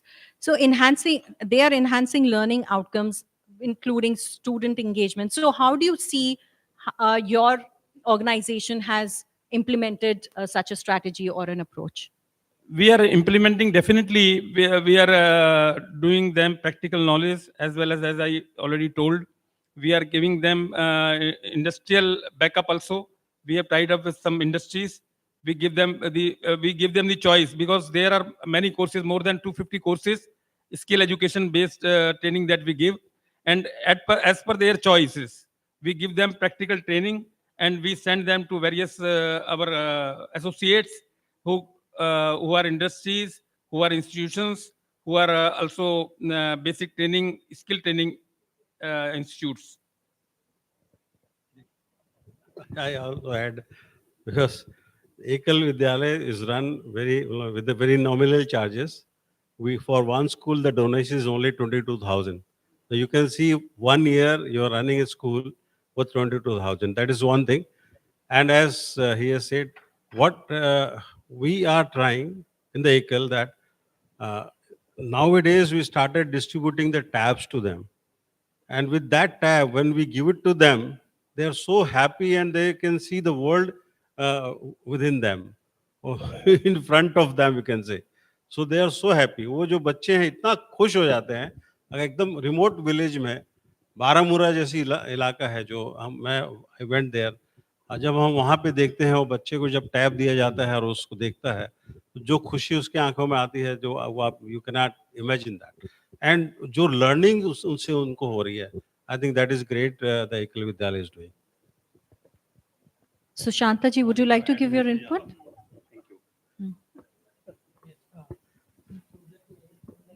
Okay. Right. अगर हम बात करें टीचर ट्रेनिंग और कैपेसिटी बिल्डिंग की, and providing professional development programs for the teachers, workshops and seminars, even leveraging technology for teacher training purposes, what is the current status, and what is the way forward? How are you implementing that integration, technological integration, or building the capacities as far as teachers are concerned? Yeah. Anybody can answer. I mean, Uh, whosoever would like to. Okay, if we'll talk about the present scenario, okay, first of all, I would like to thanks to Achal ma'am for inviting me and the entire, what I can say, the knowledgeable panelists with here. And the most important thing, the people, those who are listening us. मुझे पता है कि ये वो समय है जब नींद आपके सर चढ़ के बोल रही है, आपकी आंखें झुक रही हैं, फिर भी आप हमें सुनने की कोशिश कर रहे हो. तो सबसे पहले huge round of applause for all of you जो कि यहाँ पे हम सुन पा रहे हैं. Please please please. अब मुझे आवाज नहीं है कि मुझे समझ में नहीं आ रहा. प्लीज, ये तालियां आप लोगों के लिए. Okay, it's very important because if will talk about my job being a lead technical skills in the EU Foundation, where we are dealing with the skill training for the underprivileged student or the trainees. मेरे जो बच्चे होते हैं वो बहुत ग्रामीण परिवेश के होते हैं. There's some standards, the criteria that we set कि less than 1 lakh or 2 lakh rupees income household is to be there, then we'll prefer to go for the training. यहाँ पे क्या होता है कि उनको ट्रेनिंग से पहले, because we set the NCET standards in our ecosystem, and most important, मेरे जितने भी ट्रेनर्स होते हैं, we use to deliver the TOT, which is NCVT aligned. Apart from it, I initiated one of the interesting concept in our ecosystem that is known as what CAPT model. What is CAPT? Knowledge Enhancement Program for the trainers. It's not aligned with the any of the NCVT standards or the standards that's set by the government, but it's for their own improvement. Because the most important thing, being a trainer, because I was from the academic side, almost 18 to 20 years I invested my time in the academic side. When I joined the corporate and I started the training and all, being an academic training manager, it's most important aspect that I thought कि भैया सबसे important है इनकी training बहुत regular करो. तो every Saturday we set up almost 200 plus trainers used to be on online side. We used to give the training and the different aspect of the trainers behaviors or the different skill set that when they deliver the XYZ thing to the trainees. This is what we are doing right now. If we'll talk about the AU Foundation Skill Initiative, I am proud to say we train more than 18,000 plus candidate in Rajasthan itself in last 3 years. Next year, we'll train more than 25,000 plus trainee approx in the overall AU Ignite program. And the most important thing, the placement rate that we have is 85% and above in the present scenario. If we talk about the government standard that are set, it's less than 70%, but we are placing with the 85%. And the retention rate, after 6 months, the retention rate is more than 77%. This is what that we are dealing with right now in the skill ecosystem.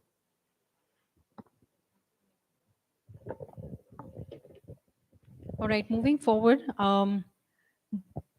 Next up, we would like to talk about digital learning initiatives, digital transformation, because we are in an age of digitization, and technology integration. So Shanta ji, this is addressed to you. With the rapid digitization of education, there is growing emphasis on digital learning initiatives and CSR projects also. Corporations are investing in technology, infrastructure for schools, providing digital learning resources, and supporting the development of education apps and platforms to facilitate remote learning. So my first question is, how do you at Smile Foundation, or maybe in your career expanse, how do you explore strategies to bridge the digital divide and ensure equitable access to quality education across urban as well as rural areas? Thank you for inviting me. See, in our country, there are 1.5 million schools, and 70% of the crore students are studying schools. So we all have seen the ASR report 2023. पढ़ाई लिखाई कैसा हो रहा है हमारे देश में. And we have seen India skill report अभी जो recently release हुआ. उसको भी हमने देखा है, which says only 52% of the youth are employable, काम के लायक हैं, मतलब जो कि employable है. तो this is the scenario where we in this ecosystem we all are trying to contribute. हम सब लोग मिलके काम कर रहे हैं. मेरे लिए as far as Smile Foundation is concerned and even this whole ecosystem, हमारा देश की अगर हम बात करें, एजुकेशन जो सब्जेक्ट है, आई फील अगर आप थोड़ा हिस्ट्री पीछे जाके देखें, ये एक समाज की व्यवस्था था. शिक्षा एक समाज की व्यवस्था था. अब इंडिपेंडेंस के बाद वो शासन की व्यवस्था हो गया. अब जब शासन की व्यवस्था हो गया, it is question of demand and supply side. We are largely, अगर देखोगे, lot of intervention, lot of product, lot of technology, everything is around supply side. हम टीचर्स को कैसा ट्रेनिंग देंगे, हम इंफ्रास्ट्रक्चर कैसा लाएंगे, ये इसका ऊपर अब बहुत सारी बातें होता है. लेकिन ये समाज जिसके लिए आपको चाहिए क्या, डिमांड साइड, जो कि अभी छोटे मात्रा में आप लगे एसएमसी की हम बात करते हैं, स्कूल मैनेजमेंट कमेटी, उसका भागीदारी की बात करते हैं, पेरेंट्स की भागीदारी की हम बात करते हैं. अब शहरों में जाएंगे, बड़े स्कूल में जाएंगे तो भागीदार तो है ही नहीं. It is not at all available there. So क्या होता है, the whole parents community and the whole community in the education ecosystem are the passive recipient of the service. They are never treated as an active player in managing the service. That is the transition we need to take. अगर इस देश में अगर शिक्षा व्यवस्था को आगे बढ़ा के लेके जाना है, जब ये शिक्षा व्यवस्था, वो स्कूल गांव का स्कूल होगा, सरकार का स्कूल नहीं होगा. तो ये जो चैलेंज है, इसीलिए स्माइल फाउंडेशन या छोटे छोटे बहुत सारे एनजीओ, सर आपके माध्यम से जो इतना बड़ा काम हो रहा है, हम झारखंड की मतलब ट्राइबल एरिया में चला जाते हैं, छत्तीसगढ़ में कहीं चले जाते हैं, इतना अंदर अंदर जाके हम काम कर रहे हैं, एंड बहुत सारे एनजीओ काम कर रहे हैं हमारे जैसे. इस question is about how do you leverage the technology to improve the quality of education. The question is now we are discussing. इसी अब स्कूल में एक टीचर है, मल्टीपल क्लासेस है, can technology bridge that gap is a question. Can we use that technology become enabler to support the children. तो आप अगर teaching learning process में देखेंगे, आप कोई भी जोड़ना, घटाना, गुणा, भाग जो भी आप पढ़ाते हैं, from where you start from introducing a concept. जोड़ना होता क्या है, you start from introducing a concept, then we help the students to practice it.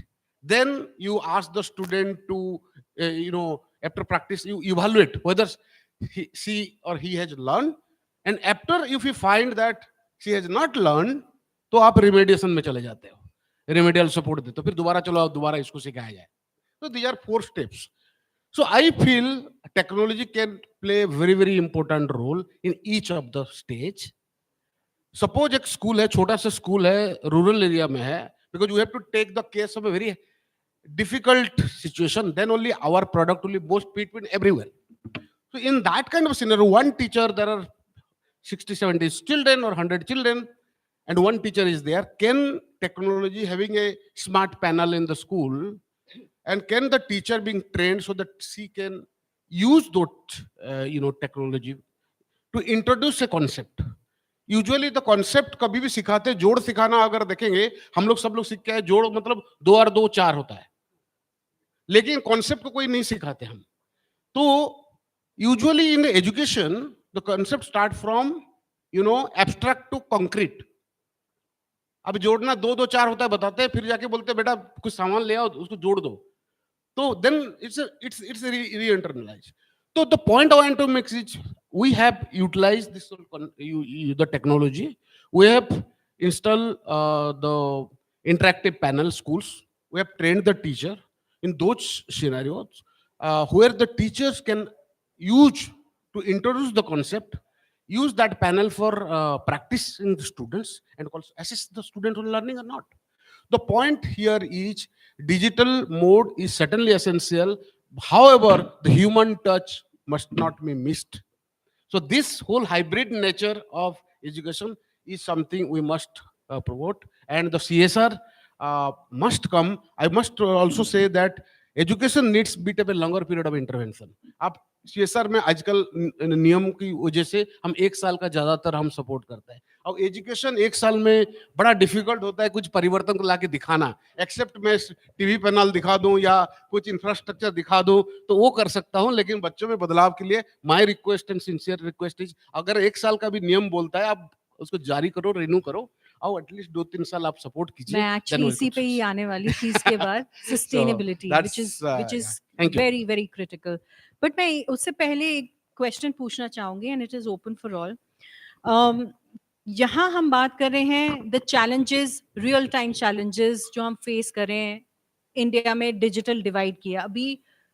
How do you think that you're going to bridge that gap where, right now, in normal case scenario, if we talk about, privileged households where children are getting to experience AI and a AR and a VR immersive learning, how do you think we will be able to bridge that gap for our underserved children?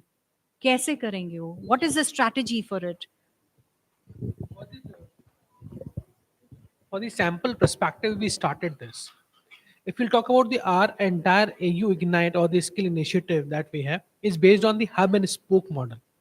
Hub is what? Where we will deal NSQF level 5 and above courses. Level 5 and above, in which we focused on 2 or 3 important courses such as AI or the data science. We are dealing with the Salesforce developer. We are dealing with the full stack developer. In fact, we are the first in the CSR domain, one who's take care of such kind of courses in the skill development side.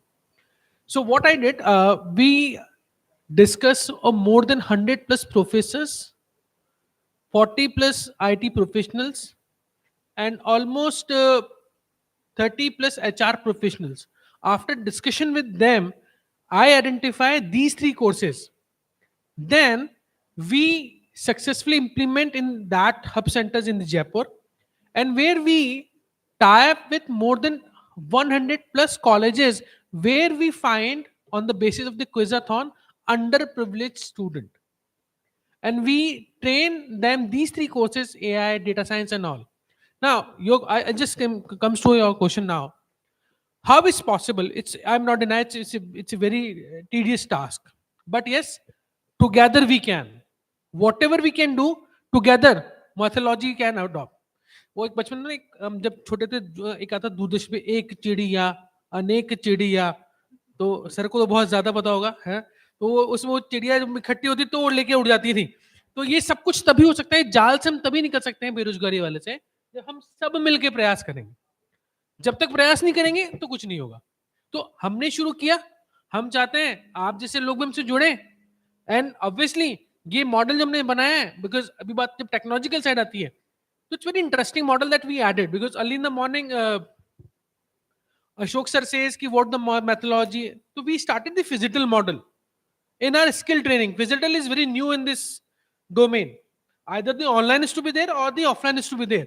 But we used to train our kids in such a way that 80% they used to learn in the classroom and the 20% on the online side. And they create their models on their Linktree. Everybody knows about the LinkedIn. But how many of you knows about the Linktree side? In the Linktree side, they use the student, the underprivileged student, used to create their models or their projects, and they paste it their respective link there. So when we share the Linktree side, they'll get the entire connection related to the all. So this is what the new things we added in the Jaipur. But unfortunate, in the entire day, I couldn't heard about these terminologies because we work on the ground, so we know what is going on. But yes, together we can definitely can change the scenario of the Indian perspective. Yes. इसमें 2-3 बात और add करना चाहूंगा मैं. एक, हमें जो ground reality है अपने स्कूल्स की वो भी समझनी पड़ेगी. अभी पीछे ही लास्ट वीक मैंने दिल्ली हाई कोर्ट का ऑर्डर देखा था. उन्होंने कहा कि हमारे ग्रामीण परिवेश के, दिल्ली के अंदर, मैं दिल्ली की बात कर रहा हूँ, बाहर की बात नहीं कर रहा अभी मैं, दिल्ली के अंदर बहुत सारे स्कूल्स ऐसे हैं जो वीक में एक बार रखते हैं, वहाँ पे टीचर्स नहीं है. तो ये एक सबसे बड़ी समस्या है कि हमारे स्कूलों में पूरे हिंदुस्तान के अंदर जितने टीचर्स की आवश्यकता है, हार्डली 50% आर देयर. और वो भी कितना सक्षम है, क्योंकि हम लोग देखते हैं किस प्रकार से बच्चों को पढ़ाते हैं वो लोग. उसके कई बार टीवी के ऊपर प्रोग्राम्स आते हैं, वो दिखाते हैं कि टीचर्स को स्पेलिंग भी लिखनी नहीं आती, ग्रामर की स्पेलिंग एक छोटा सा मुझे ध्यान है, कुछ दो एक साल पहले मैं एक प्रोग्राम देख रहा था, ये जीटीवी वालों ने प्रोग्राम किया था उसको, कि efficient, how much efficient our teachers are. तो उसमें टीचर्स को भी स्पेलिंग नहीं आती तो बच्चों को क्या सिखाएंगे? टीचर्स को गुणा भाग करना जमा करना नहीं आता तो बच्चों को क्या सिखाएंगे? तो डिजिटलाइजेशन तो ठीक है, हम डिजिटलाइजेशन के उसमें युग में प्रवेश कर रहे हैं, जा भी रहे हैं, और कुछ थोड़ा सा पेंट्रेशन भी किया है हमने, पर जब तक हम ग्राउंड रियलिटी को नहीं समझेंगे और उसके अंदर ऐसे एफिशिएंट टीचर्स को हम नहीं भर्ती करेंगे। अब जैसे एक बहुत बड़ा घोटाला हुआ था, आपको ध्यान होगा 10 साल पहले, जिसके अंदर चौटाला जी हरियाणा के चीफ मिनिस्टर बंद हुए थे। तो वो क्या था, जो टीचर्स की जो कैपेबल टीचर्स थे जिनको एम्प्लॉय किया गया था, उनकी पूरी की पूरी लिस्ट चेंज कर दी गई, और जो इनकैपेबल टीचर्स थे उनको रख दिया गया। इसी प्रकार से, ये तो खाली एक स्टेट का एग्जाम्पल दे रहा हूँ, मोस्ट ऑफ दी स्टेट्स में ये दुविधा है। और जब तक हम इस ग्राउंड रियलिटी को नहीं समझेंगे और उसको समझ के इसकी जो समस्याएं हैं उनको दूर नहीं करेंगे, तब तक हम ये सपना शायद पूरा नहीं कर सकेंगे कि किस प्रकार से हम अपनी जो आने वाला समय है हमारा, और जो हम समझते हैं कि हमारा इतना बड़ा डेमोग्राफिक बेनिफिट है हमारे पास, वो तब तक पूरा नहीं होगा जब तक हम उसको न्यू एजुकेशन पॉलिसी को इन लेटर एंड स्पिरिट हम इम्प्लीमेंट नहीं कर पाते, तब तक हम शायद उस सपने को नहीं पूरा कर पाएंगे। ये मेरे को ऐड करना था। Thank you. टेक्नोलॉजी फ्रंट में CSR fund can play a very major role. I'll just give an example. I was visiting Alwar district, which is very near to Delhi, when I was in a position of director, and I saw that some of the schools, they were not having infrastructure for e-learning and all. So then and there, I decided one thing, that why don't you go for this smart classes? They said, sir, fund nahi hai hamare paas. Then I said, well, how much fund is needed?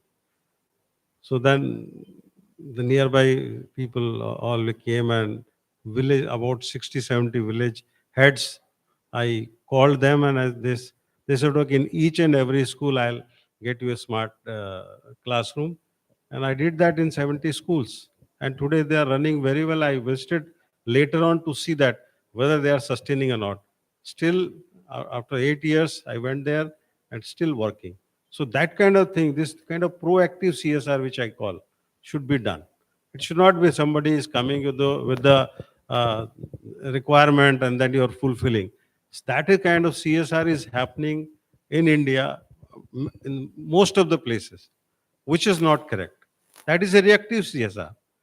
किसी minister ने बोल दिया भाई ये कर दो, या किसी हेड ने बोल दिया ये कर दो, तो वो CSR नहीं होता। CSR है एक्चुअल नीडी के पास आपको जाना है और पहुंचना है और करना है। एक और CSR का मैं एग्जांपल देता हूँ।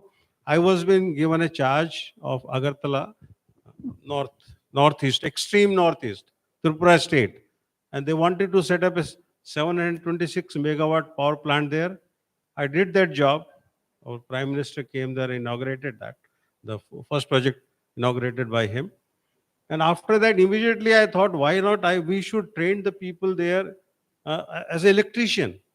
And almost 50% population there is a tribals. And I asked my CSR team, you organize at least 3 or 4 electrician courses for these boys who are dropouts in class 12. And I'm happy to share with you that we conducted 3 courses, 20 each batch. We trained them for 3 months. We given them the kit, and today all 60 are earning their own. So that's kind of thing has happened. So this kind of CSR should be done by all the PSUs, not just a reactive CSR. I think we should go for a proactive CSR. That is one thing which I would like to share. हाँ जी, Kamesh sir add करना चाहेंगे कुछ? Sir, as much as the question, Achal ji has asked a very relevant question, that how the underprivileged, the ages of the digitalization and the underprivileged, how we will cope up with this. So I want to go somewhere else. That digitalization is a secondary thing. First of all, we have to see whether all over in our country, whether we are having the system for education. Digitalization is very, very far away. First thing is whether we are having schools or any of kind of not a proper building and all that, but whether we are having some system, even teachers are available, even a single teacher is available beneath a tree to teach the students of each and every village, whether that is available. So I don't think that that is available. There are so many of the villages where not even a single teacher is there who can teach the students there. Leave away the schools. One thing. Second thing, in spite of that, we got the independence a sense of a couple of decades earlier, but till time, just a number of years earlier, we were not having electricity supply in each and every place of the nation. Thanks to the current government, I think, as they claim that now all the villages they have been electrified. If it is true, then it's very great and admirable, right? So these are the basic things which we have to understand. One thing I would like to draw 3 points. So one was this. Secondly, the kind and quality of education we are having at present. In many of the earlier sessions, the people have said, and still in this session, sir has said that quality means the teacher is there teaching in the school, getting the salary of by the government, but he or she don't know the spelling of umbrella, don't know the spelling of orange, don't know the spelling of days of the, right? We have seen all this at YouTube and channels, right? So what is the quality of education they are having, right? Just a couple of days earlier, a news was there. Some person was there. There were some political demonstration was there. So all the things are there. People oppose the opponent party who is ruling and all that. So one of the person who was demonstrating there, बोलने के लहजे से लगता है उर्दू अच्छी बोलता होगा, है ना, बोलने के लहजे से लगा. But he was saying that my parents have spent 3 to 4 lakh. I've completed my MBA. The government is not able to give me a job, this and that. He was just shouting. So the anchor there, who was attending the thing, she just asked, so you have completed your MBA? Yes, I have completed my MBA. So she asked, what is the full form of MBA? You don't know. You don't know. He became angry. And ultimately it took 1, 2, 3 minutes, but he couldn't full cite the full form of MBA. He was saying something about management, degree of management. What is the full form? Let me know. He couldn't tell the full form of this. So this is the kind of education we are having. So we have also to this. This was the second point. And third point, I'm just quote the date that it was 2nd February 1835. The place was House of Commons, London. One Mr. Lord Macaulay was there. He was speaking there because Queen of England that sent him here to know that we are ruling almost half of the world. But what is the trouble in India that we couldn't rule out properly there? Either some problem is there, some is there. So he came here, he wandered here from north to south and east to west for 3 whole years. All the villages, towns, cities, he gone everywhere. After the 3 years, he reported there that this is the scene. Then they were asking then what to do. He told them that we can't rule that country forever because they are having such kind of culture, such kind of things and everything. What is the reason behind that? So that was the Gurukul. Gurukul systems was there. Because of their Gurukuls, whatever education they are getting from their system, they are very self-reliant and very sanskari people. So we can't rule. Their moral value is so high. We can't rule them forever. So they asked him that what is the way that we can rule them? Then he told that we have to demolish their education system, means all the Gurukuls should be demolished. We have to inculcate a new British education system which will look like indigenous, and we have to change the mindset of all the Indians by think they should be Britishers By color, they will be black.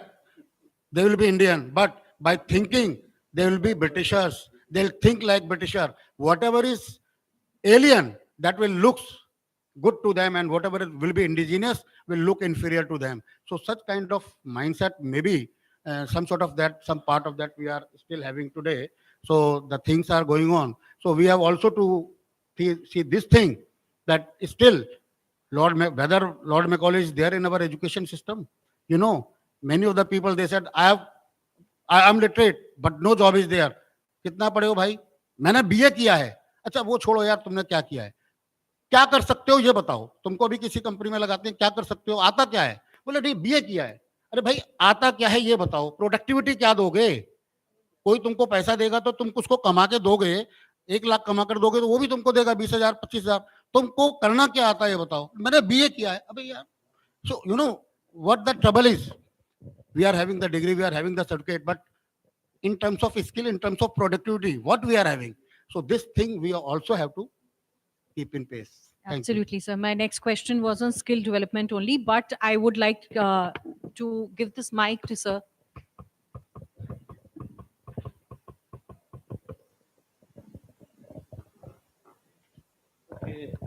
I am Colonel N.C. Gupta, and in the army we are taught the problems are always there. Everyone knows problems, but we are taught how to find a solution. I appreciate the panel, the problems, and the problems that are at village level. The way you have said, there is no TV. I mean, hundreds of problems are there. Now, I came from Australia. I used to teach coding and all that. And my vision when I came, and I came in when NEP was announced, 2020, just before that. And my vision was code karega, India badega. And I started working on that. Then when I went to the ground, I found lots and lots of problems. Ye nahi hai, wo nahi hai, everything which you have told. But then I said something has to be done. So I started looking into all these things. In Australia, they have a wonderful concept, which is called DIY. Of course, most of you know DIY. But there's another one, which not many would know, which is called TIY, teach it yourself. The problems are there. Faculty problems are there. Knowledge problem is there. Teachers are not present in the school. Everything will be there. But TIY is one concept where you make the teaching content so simple that not only any teacher can learn from it, who doesn't know that subject, particularly like a technical subject like coding. She may not know, but you make it so simple that she can first learn and then teach. In addition, it is so simple that even a child can read it and learn it himself. You don't require a teacher. So going further on these things, we have got, my organization is called BDS Education. We have a thing called BDS Education Research Foundation also, where we create all the content, but that has to be delivered. The grassroots levels are delivery, whether it is at village level or it is at other level. So we came out with a product. This is that product. It is called BDS Connect, BDS Click. The idea in this is, we talked of smart TVs, we talked of these things. These can never be given to schools at that level. However much the government may want, it cannot. Because so many things, factors are involved. Now, this is a device which will convert any monitor or a TV. You see, my driver's son, I said, he wanted to learn coding. I said, मैं तेरे को coding सिखाऊंगा. So he said, मेरे पास laptop नहीं है, मेरे पास monitor नहीं है, ये नहीं है, वो नहीं है. So anyway, I said, as far as him, I gave him a laptop. I taught him within 2 months, and within 4 months, he was able to teach in a school. So simple is the content and all that. Now to deliver it at mass scale, you have developed this, and you put it on a TV or a monitor, it will become a smart TV. It has got all the content that you want to teach. We want to teach coding in programming language Scratch. All that content is in this. All the child has to do is to connect it's got 2 ports, one mouse, one, keypad, and he doesn't require anything else. He can learn it on his own. So the thing is that you have to create solutions which are far more innovative than the difficulties. Absolutely agreed, sir. And it's a And we are brilliant very innovation. glad that in BDS we have created this. It's a brilliant innovation, sir. And I would request Amit to get in touch with sir. Thank you so much. Okay, moving on. As I said, that I would like to talk about skill development programs and creating future-ready curriculums or specific workshops. So, my question is to Bhupender ji. Recognizing the importance of equipping students with employable skills, CSR initiatives are increasingly focusing on skill development programs, identifying key industry trends and skill requirements to design a future-ready curriculum that prepares students for the demands of the rapidly evolving job market. These programs aim to bridge the gap between education and employment by offering vocational training, entrepreneurship development, and career guidance to students. How do you do the need analysis of required skills at the bank and help generate employability fulfilling United Nations SDG 8? Okay, if we'll talk about the program that we have, it's EU Ignite. First, for the XYZ area where we want to start our own center or the partner based center, we used to do the need analysis there. What we used to do on the basis of the few agencies, we'll prefer to go with the need analysis of that area. What's the requirement, what the capacity, what the skill gaps to be there. On the basis of the skill gap analysis report, we identify on the basis of the report we identify the what kind of trade or the courses that we can opt. Suppose if we'll talk about the EU bank initiative, where we are working on the 4 sector skill council. One is about the BFSI, second is travel and tourism related, third is IT and ATS, and fourth is health. And because as you know that CSR is a board driven process, so obviously board suggests only the 4 sector skill council that we have to work. So on the basis of the skill gap report, we identify what kind of courses can be fitted there. And on the basis of these courses, we used to give chance to the different implementing partner, or we decide to start our own academies. So if we'll talk about our model that we have, it's based on the almost in 16 centers we have in the 12 districts in Rajasthan. 5 districts we have our own centers, and the remaining 7 districts, the partner based centers used to be there. So we used to identify the best partner, one who can manage the entire show, and we used to run our program in such a way that the KPI that we set in the initial side, such as what this is what the outreach has to be there, this is what the number of beneficiary has to be there, the number of enrollments to be there, and all. So we set the standard KPIs, and these KPIs help us in the monitoring as well. So all these criteria when we set, then we prefer to go with the course and we set the trends according to the market requirements. And apart from it, one of the interesting initiative that we started last year is what IAI model is, what industry academia interaction.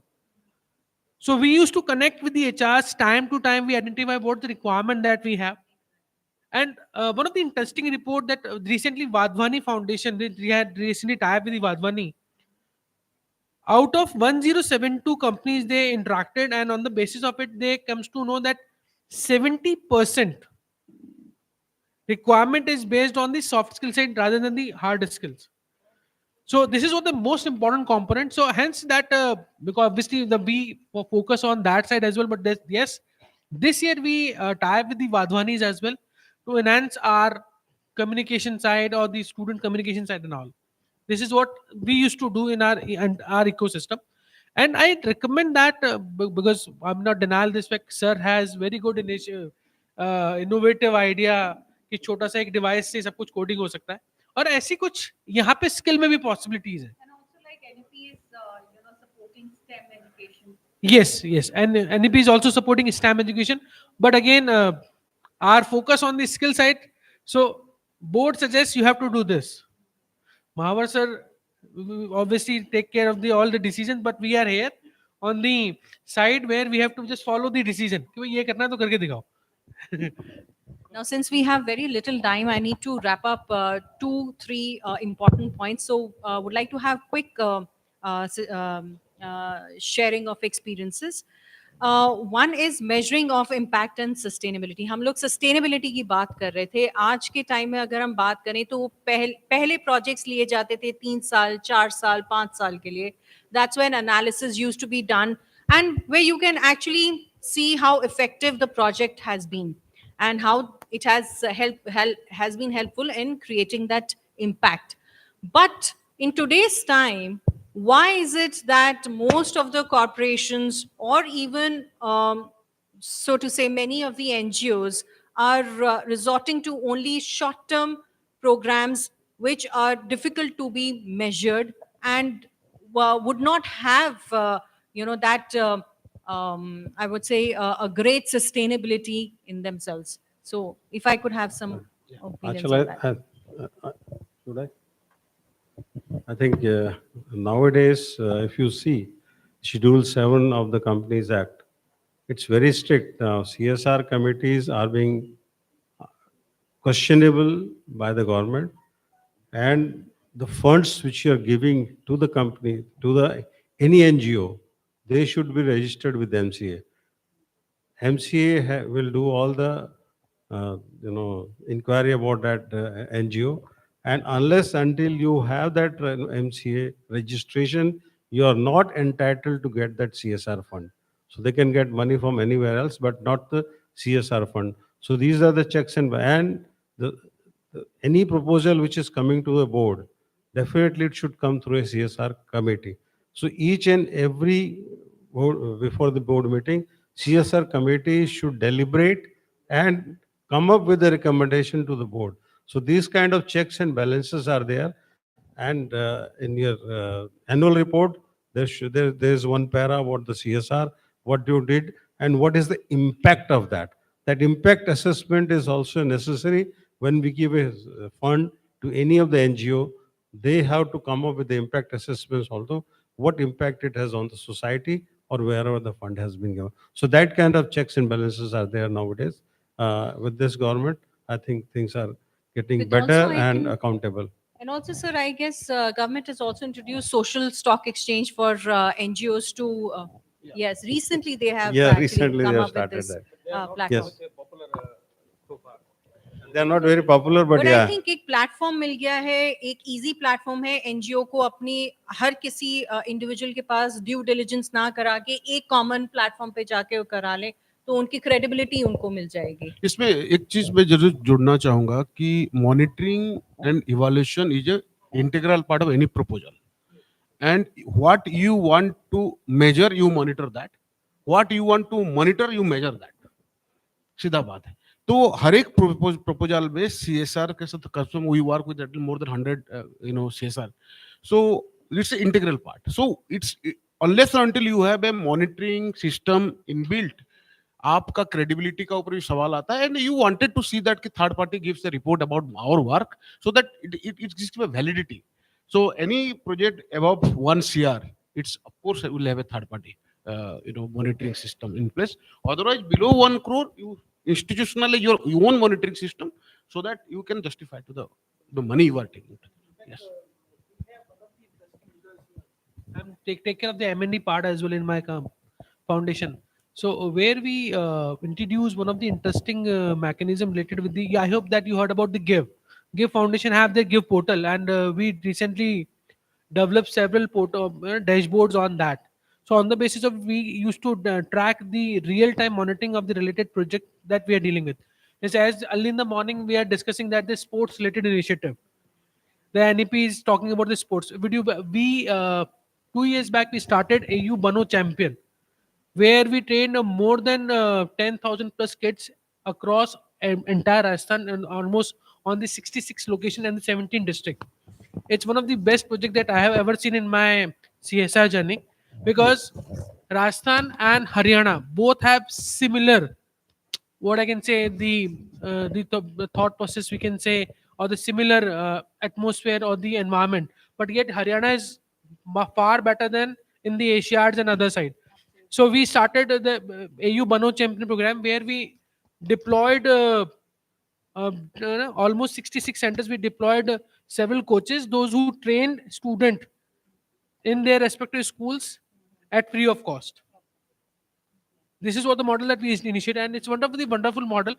And proud to say that almost 150 students of that reaches to national level, and they won in the Khelo India itself.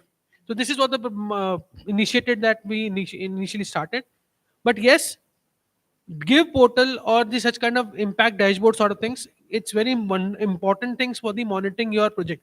What the Even problem? MCA, you know, if you see the data Yes. given by MCA, it says that more than 50% of the corporations want third-party implementation agencies. Yes, because yes. they don't know how to do it correctly, and they want accurate data. Yes. So, which is why you know, these places like Give or any other Yes, platforms that's have really platform. come up. True. So if I talk about partnership and collaboration, इतना देखा गया है कि PSUs का involvement अभी in comparison to non-PSU companies is very less. So the data, if I may share, it says that in India, MCA का data है 93% non-PSUs versus 7% of PSUs contribute to 79% versus 21% of the total CSR spends. So ऐसा क्यों है कि PSUs आगे आके और participate क्यों नहीं कर रही हैं? And my last question for today's discussion is, and the most important critical one, is CSR fundraising. So, what is the expectation of a corporate from the NGOs? And I mean, as per your experiences, what are the correct ways of approaching the corporates from the NGO sector? I would like to ask, if you could just elaborate. देखिए, PSUs का काफ़ी बड़ा role है education के अंदर, इसमें कोई doubt नहीं है। और एक अच्छी बात यह है कि इसमें गवर्नमेंट ने एस्पिरेशनल डिस्ट्रिक्ट्स ईयरमार्क करी हुई हैं, और हर पीएसयूज को एक दो एस्पिरेशन डिस्ट्रिक्ट्स दी हुई हैं, तो which perfectly they take care of all the expenses of education as well as health and other sectors also for public welfare. तो उसके अंदर आप ये देखिए कि आप किस तरीके से उस सिस्टम्स के अंदर, क्योंकि हर पीएसयू की, जैसे मैं कोल इंडिया का एग्जांपल देता हूं, हमारे यहाँ कोल इंडिया में ये जो ईस्टर्न कोलफील्ड है, उस कंपनी का मैं एग्जांपल दे रहा हूं आपको। उसमें था कि जो ईयर मार्किंग करी हुई थी, उसमें जो 3 डिस्ट्रिक्ट्स थी वहाँ की आसपास की, वेस्ट बंगाल की, उसके अंदर मैक्सिमम फंड्स उनके जाते थे एस्पिरेशनल डिस्ट्रिक्ट्स में। और वो उसमें जैसे वाटर की पानी की समस्या थी, पानी के एटीएम्स लगवाते थे वहाँ पर, या और भी कोई उसमें एजुकेशन के थे, एजुकेशन के प्रोजेक्ट्स उन्होंने शुरू कराए। फिर हेल्थ के ऊपर जो है 2 हॉस्पिटल्स जो है, छोटे हॉस्पिटल्स थे वो, उसमें 2 मोबाइल वैन भी थी उसमें, कि वो उन डिस्ट्रिक्ट्स में जाकर और पूरे सुबह से लेकर शाम तक मोर देन 200-300 पेशेंट्स देखते थे। तो इस प्रकार से उसके अंदर आपको प्रोजेक्ट बनाना पड़ेगा और उस देखना पड़ेगा उस पीएसयू का जैसे मेन एम थीम क्या है, क्योंकि गवर्नमेंट डिसाइड करती है हर उसके बिगनिंग में, इफ आई एम राइट, कि भाई किस इस बार जो है एजुकेशन में कितना देना है, उसमें बाकी हेल्थ में कितना देना है, या अदर सेक्टर्स में कितना देना है। तो उसके हिसाब से आपको स्टडी करना पड़ेगा। और उस पीएसयू के एक दिक्कत और भी है कि उनका एक कमांड एरिया होता है 20 किलोमीटर 25 किलोमीटर का, जिस कमांड एरिया में they can spend maximum of their funds. तो उसमें कमांड एरिया में अगर आप आते हैं तभी आपको वो फंड्स मिल पाएंगे, क्योंकि 80% जो फंड्स हैं वो आपको कमांड एरिया पे ही खर्च करने पड़ेंगे, और 20% फंड्स हैं वो that you can spend in other areas also. तो ये सब चीजें अगर आप टेक केयर करते हैं तभी आप उसके अंदर अप्लाई कर सकते हैं। और मोस्टली ऑनलाइन एप्लीकेशंस होती हैं, उसके अंदर आप साइट पे जाइए और उसके अंदर अप्लाई करिए, आप उसके अंदर फिट होते हैं, आप उसकी जो रिक्वायरमेंट्स हैं वो सारी पूरी करते हैं। जैसे महावर जी ने भी बताया कि आप एमसीए में रजिस्टर्ड हैं, आपका ट्रैक अच्छा है। अब जैसे मैं आपको एक छोटा सा एग्जांपल देता हूं, जब हमने पहली बार किसी एक पीएसयू को अप्रोच किया तो उन्होंने कहा हम केवल 25 स्कूल्स देंगे आपको। हमारा एक स्कूल 22,000 रुपए एक गांव के अंदर हम पूरे साल चलाते हैं। तो उन्होंने खाली 25 स्कूल दिए, पर उन्होंने देखा जब कि भाई अच्छा काम कर रहे हैं और उनको they were fully satisfied and we met all the norms, then they next year they give 500 schools. So like that you have to take, you have to build your confidence, and then only they will come forward to help you. But you have to prove your worth. That is necessary. I want to add. आ रहा है ना आवाज? Hello.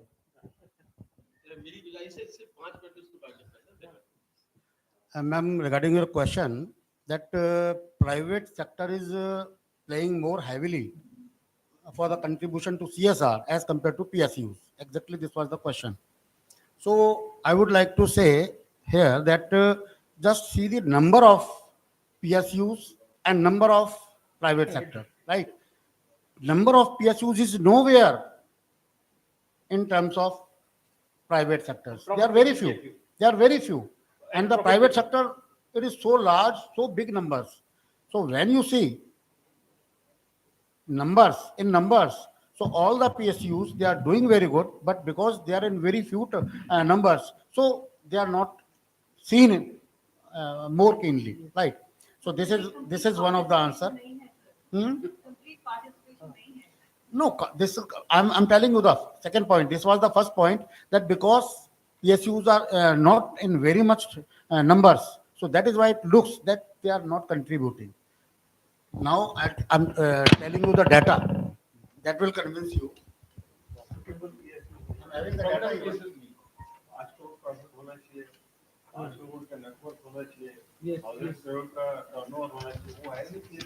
You see, in 2015-16, as per the statutory requirement, whatever is as per the company's law, right? The Coal India Limited has to spend only 465 CR. And at the place of this 465, how much is incurred? It is 1076. How multiple times? You see, at least 2% is required, but they are incurring more than 12%. So nowhere PSU is running behind, but because they are in less numbers, so they are not visible. Right? Not profitable. One thing is that. Second thing is, all the PSUs, they are not profitable, as Praveen Kanji has rightly said. But in that case situation also, they are incurring, they are doing their responsibility for the nation, for the society, and they are incurring CSR activities. It is not that they are not bound to do so because they are not earning any profits. In spite of that, they are doing. So that is the thing. मेरे ख्याल से आचार्य जी का question ये है कि आप जो PSU है वो एजुकेशन सेक्टर में कम खर्च करते हैं, तो कृपा करके इसको बढ़वाइए ज्यादा से ज्यादा 30-40। I'm telling you that figure also.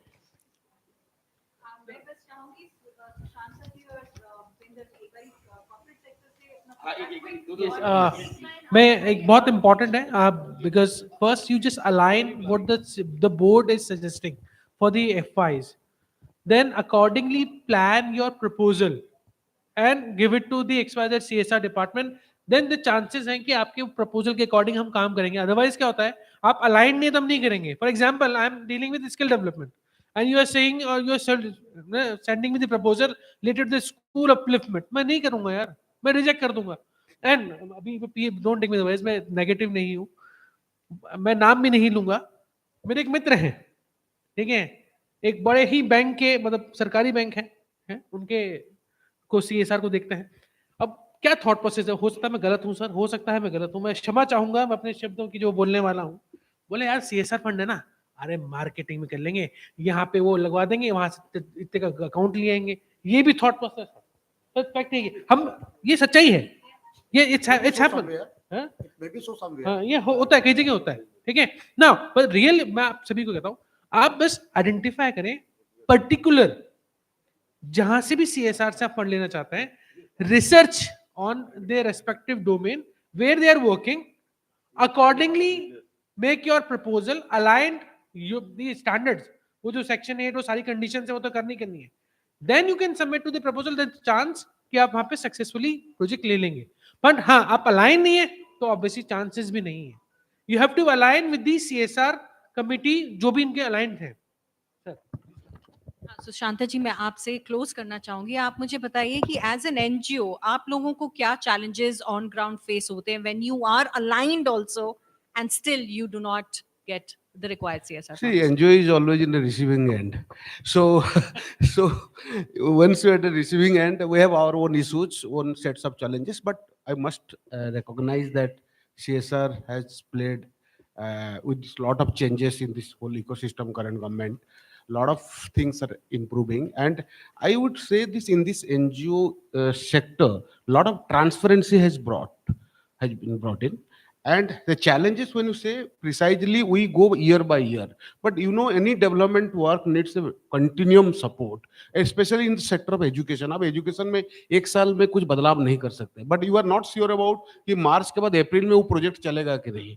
तो आप प्रोजेक्ट का भी वो सीएसआर कमेटी अप्रूवल करते करते आपको एक क्वार्टर निकल जाता है. तो ये जो होता है ना, उसी में हम जब गांव में जाते हैं, काम करते हैं, हम एक होप पैदा करते हैं पेरेंट्स के बीच में, स्कूलों के बीच में. तो कहीं ना कहीं एनजीओ को एक बड़ा दिक्कत वाला सामना करना पड़ता है कि हम we are not able to stand up to that kind of expectation which we have done with the stakeholder. So that's an request to the sector. Thank you. वैसे भी मैं आपको बता दूं कि आप तो चलो, मेरा प्रपोजल जो था, प्रोजेक्ट पास भी हो गया, एमओयू साइन हो गया.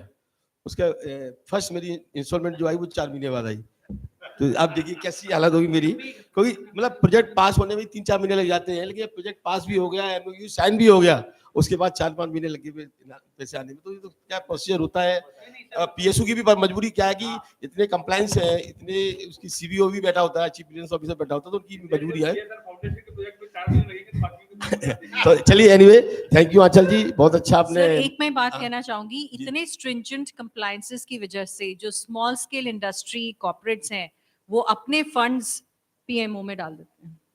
नहीं, वो उसका, हाँ ये भी कह सकते हो, उसमें भी उनको डर लग रहा होता है, पता नहीं सीएसआर फंड किसको दें क्या नहीं दें, वो बहुत से लोग डालते हैं. ठीक कह रहे हैं आप इसमें. चलिए, वो पीएम केयर फंड से भी हम गुजारिश करेंगे वो पैसा हमारे तो एनजीओ को दे दिया करें, वो ज्यादा अच्छा है. क्योंकि क्या कि अल्टीमेटली पैसा तो एनजीओ को ही आना चाहिए, क्योंकि एक वो भी गाइडलाइंस में. नहीं, अब हमारे बीच में गोपाल जी बैठे हैं, मैं उनसे गुजारिश करूंगा जो CSR fund PM care fund में आ रहा है, वो कहीं ना कहीं ऐसी कोई कंप्लायंस बने कि वो पैसा सीधा एनजीओ को ही जाए. क्योंकि क्या है कि पीएम केयर फंड में तो और भी पैसा बहुत होता है. तो एक हम आपसे गुजारिश करेंगे, आप हमारे बीजेपी के नुमाइंदे भी हैं, तो एक अच्छा कहा आंचल जी ने. और मैडम, वैसे भी कहा, मैं हमारी भी सीएसआर रिसर्च फाउंडेशन हो सकता है अगले साल हम सोशल स्ट्रक्चर में भी लिस्ट हो जाए, हम ऐसी आशा करते हैं. और आप सभी लोगों को सहयोग चाहिए उसके लिए, तो कोशिश करेंगे अगले साल हमारा भी सोशल स्टोर में लिस्ट करा देंगे CSR research foundation. Thank you very much Aanchal ji, आपने बहुत अच्छा संचालन किया. मुझे लगता है कि एज ए विंग लेडी आपने बहुत सारी चीज़ों को कवर भी किया, और इतने सब जेंट्सों को आपने मुकाबला किया. 2, 4, 5 माह भी अकेली महिला है. नो डाउट बहुत अच्छा आपने संचालन किया, बहुत बहुत धन्यवाद. मैं गुजारिश करूंगा कि ममता जी से, ममता मंच पे आइए और एक मोमेंटो प्रेजेंट करें आंचल जी को.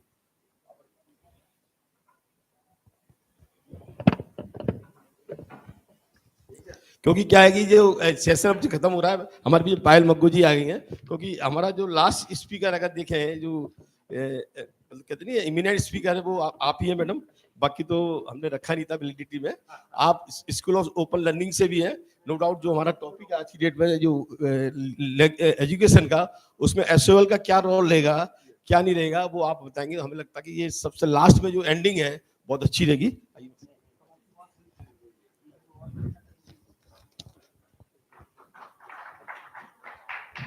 मेरे ख्याल से जोरदार तालियां आंचल जी के लिए, क्योंकि अच्छा मन संचालन किया आपने.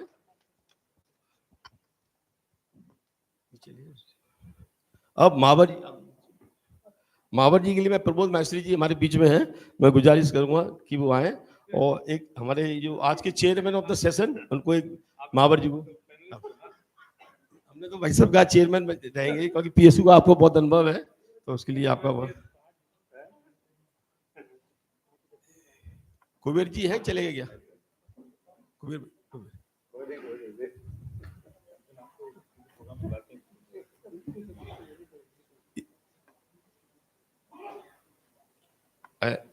हमारे बड़े भाई श्री विपिन कांत जी हैं, जो चेयरमैन सीएसआर कमेटी एकल विद्यालय है. उनके लिए मैं सुमित रेवड़ी जी हैं, वो मंच में आए और उनका सम्मान करें.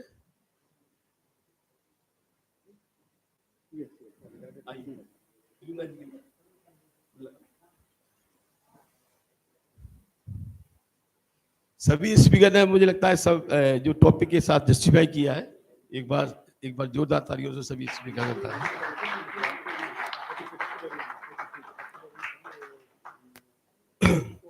श्री भूपेंद्र खन्ना जी है, CSR हेड है AU फाउंडेशन के। उनके लिए मैं चाहूंगा, स्मृति जी है, आप आइए, उनको एक स्मृति चिन्ह देंगे। दो बेटा।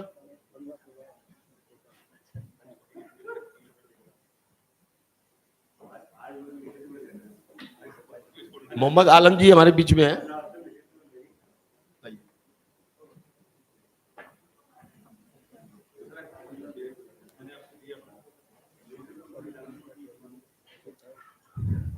श्री सुशांत कुमार गुहान जी है, स्माइल फाउंडेशन से आए। और मोहम्मद आलम जी, आप उनको स्मृति चिन्ह दें। आइए।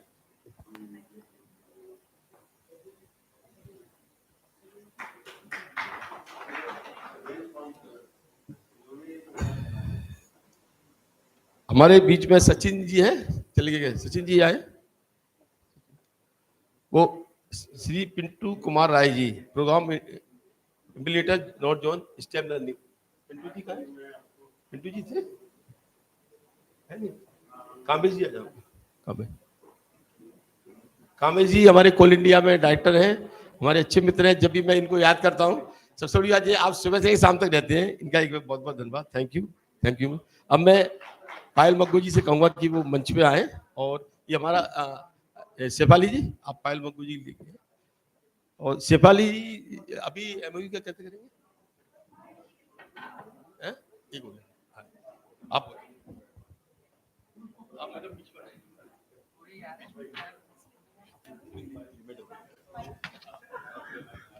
पायल मग्गू जी के बारे में बता दूं मैं, आप डायरेक्टर है campus of open learning, chairman governing body SOL Delhi university में है।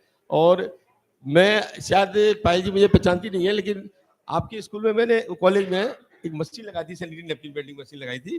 तब शायद उस दिन आप थे नहीं, कहीं आप बिजी हो गए थे।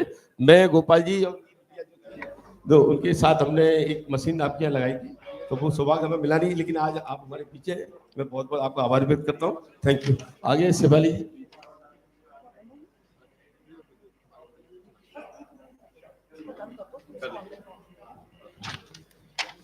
Now we are heading towards the launch of Mission Sage and Global Partnership. For that, I would like to call up on stage Mr. Parag Goyal, Mr. Uday Lauria ji. Please be on stage. And Professor.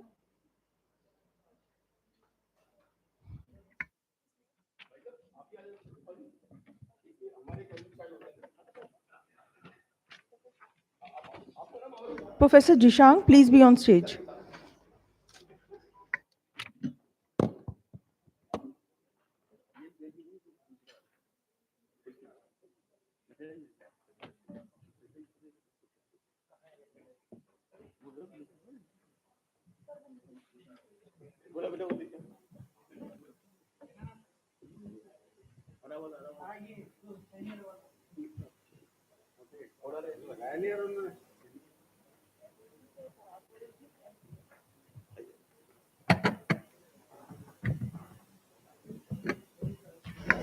Mr. Uday Lauria ji.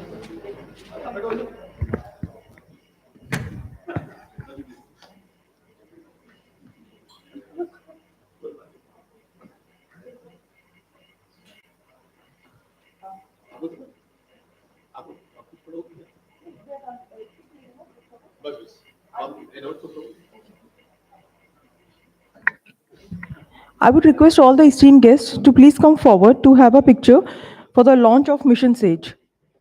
Please put a huge round of applause.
Thank you. जो हमारा mission seize जो है उसका spell ये है, student access to global education. वैसे भी हम लोग चाहते हैं कि जब विदेश में जो बच्चे पढ़ने जाते हैं, तो लेकिन क्या कि कुछ ऑनलाइन के थ्रू अगर हम चाहें तो बहुत सारा फॉरेन एक्सचेंज बच सकती है। मेरे ख्याल से एमबीबीएस के स्टूडेंट बहुत जाते हैं, लाखों रुपए खर्च करते हैं, और मेरे ख्याल से उसमें 50-60 हज़ार 70,000 करोड़ का एक एक्सपेंडिचर होता है। तो इसको हम चाहते हैं एक्सेस किसी तरह हो, ऑनलाइन थ्रू होगा ग्लोबल एजुकेशन का, ये हमारा एक टारगेट है। इसके लिए मैं एडोबी वेंचर की जो ऑफिशियल यहाँ बैठे हैं उनका भी बहुत आभार व्यक्त करता हूँ। एक क्रिप्स फाउंडेशन है जो लोलिया जी हैं, उनका भी मैं बहुत बहुत आभार करता हूँ, क्योंकि CSR रिसर्च फाउंडेशन के साथ जो एक MOU साइन किया है, इसके लिए मैं उनका बहुत बहुत आभार व्यक्त करता हूँ। मैं चाहूँगा कि बिना कुछ समय लिए हुए, पायल मकबूजी के बारे में मैंने आपको बता दिया कि वो आप सोशल स्कूल ओपन स्कूल की वो आप डायरेक्टर है। मैं उनको इनवाइट करना चाहता हूँ कि वो अपना उद्बोधन दें। Thank you.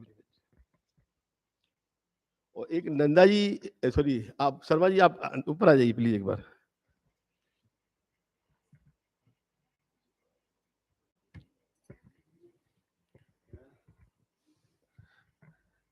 आप सभी को नमस्ते। मंच पर उपस्थित दीनदयाल जी, गोपाल जी और अदर डिग्निटरीज, और यहाँ पर उपस्थित आप सभी जो इस कॉन्फ्रेंस में पार्टिसिपेट करने के लिए आए हैं।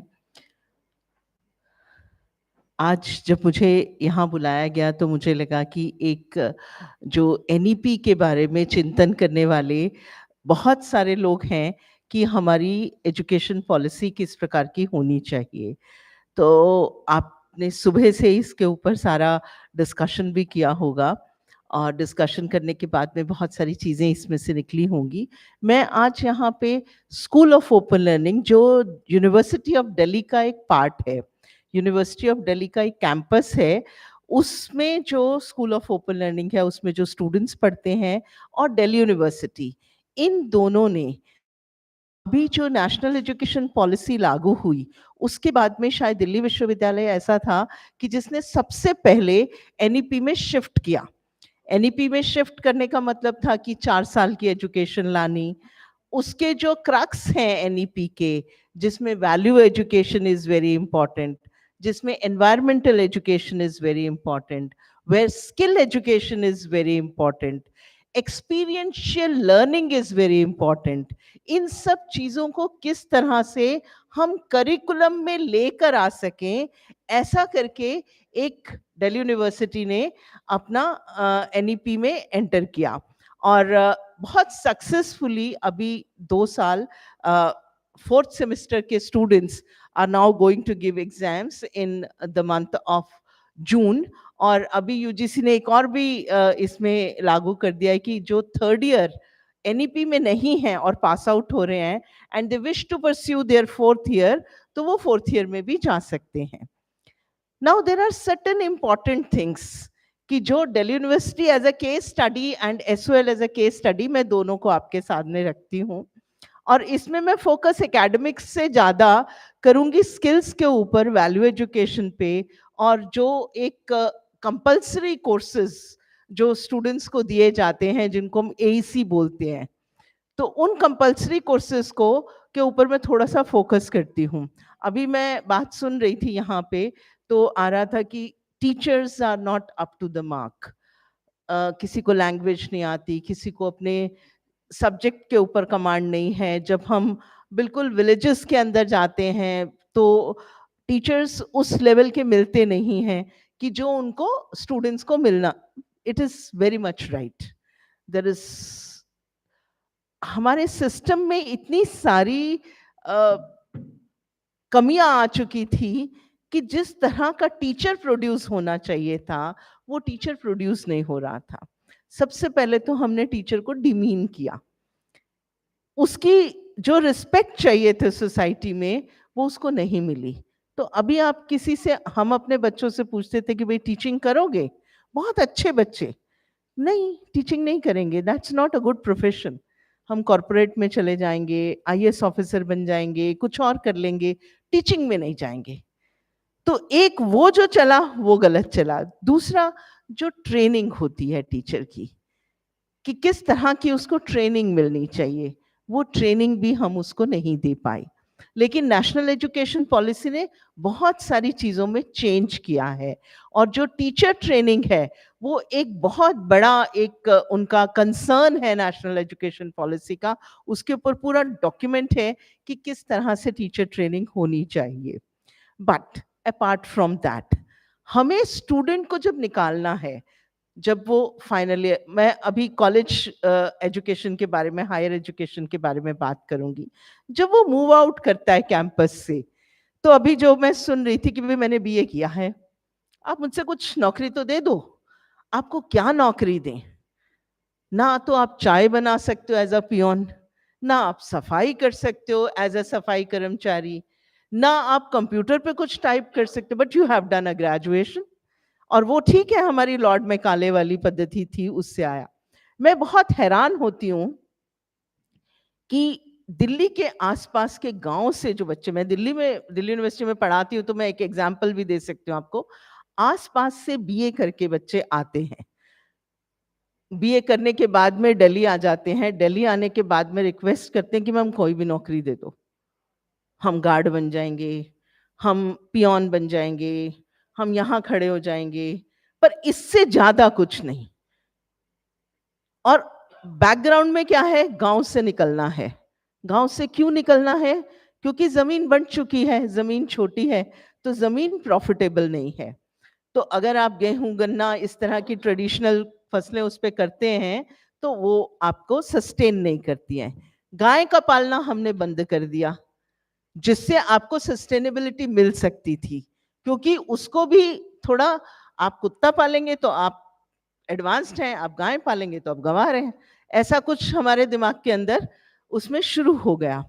दूसरा, अगर बच्चा बीए करके गांव में रह जाए तो बेकार है ये, लेकिन अपने गांव से निकल के कुछ ना काम करके एक कहीं किसी छोटे से इंस्टीट्यूट में जाके पीएन की नौकरी करे, जूठे कप धोए, और गांव में जाके कहे जी मैं दिल्ली में काम कर रहा हूँ, बहुत बढ़िया है जी, ये दिल्ली से आया है लड़का। मतलब ये, और भी इसको और भी एग्जाम्पल है, अमेरिका में भी जाके अगर वो आए तो चाहे वहां पे पेट्रोल पंप पे। तो यहाँ हमारी जो प्रॉब्लम हमें सोचने वाली थी, एनईपी ने उसको ठीक से सोचा, और मुझे लगता है कि दिल्ली यूनिवर्सिटी में हमने उसको ठीक से इम्प्लीमेंट करने की कोशिश कर रहे हैं।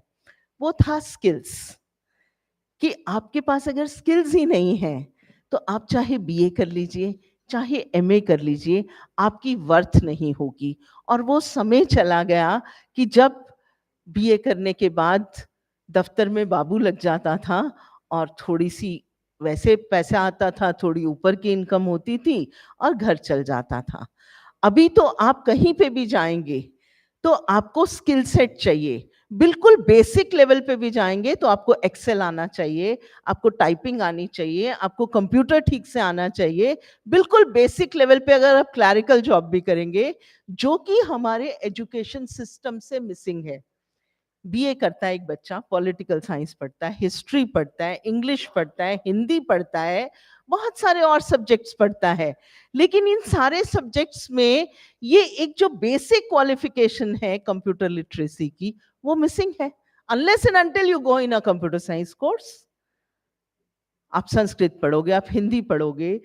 आजकल मैं देख रही हूँ कि इंटरव्यूज ले रही थी तो संस्कृत की जो पीएचडी थीसिस आ रही थी, वो अंग्रेजी में लिखी हुई आ रही थी, हिंदी में लिखी हुई आ रही थी।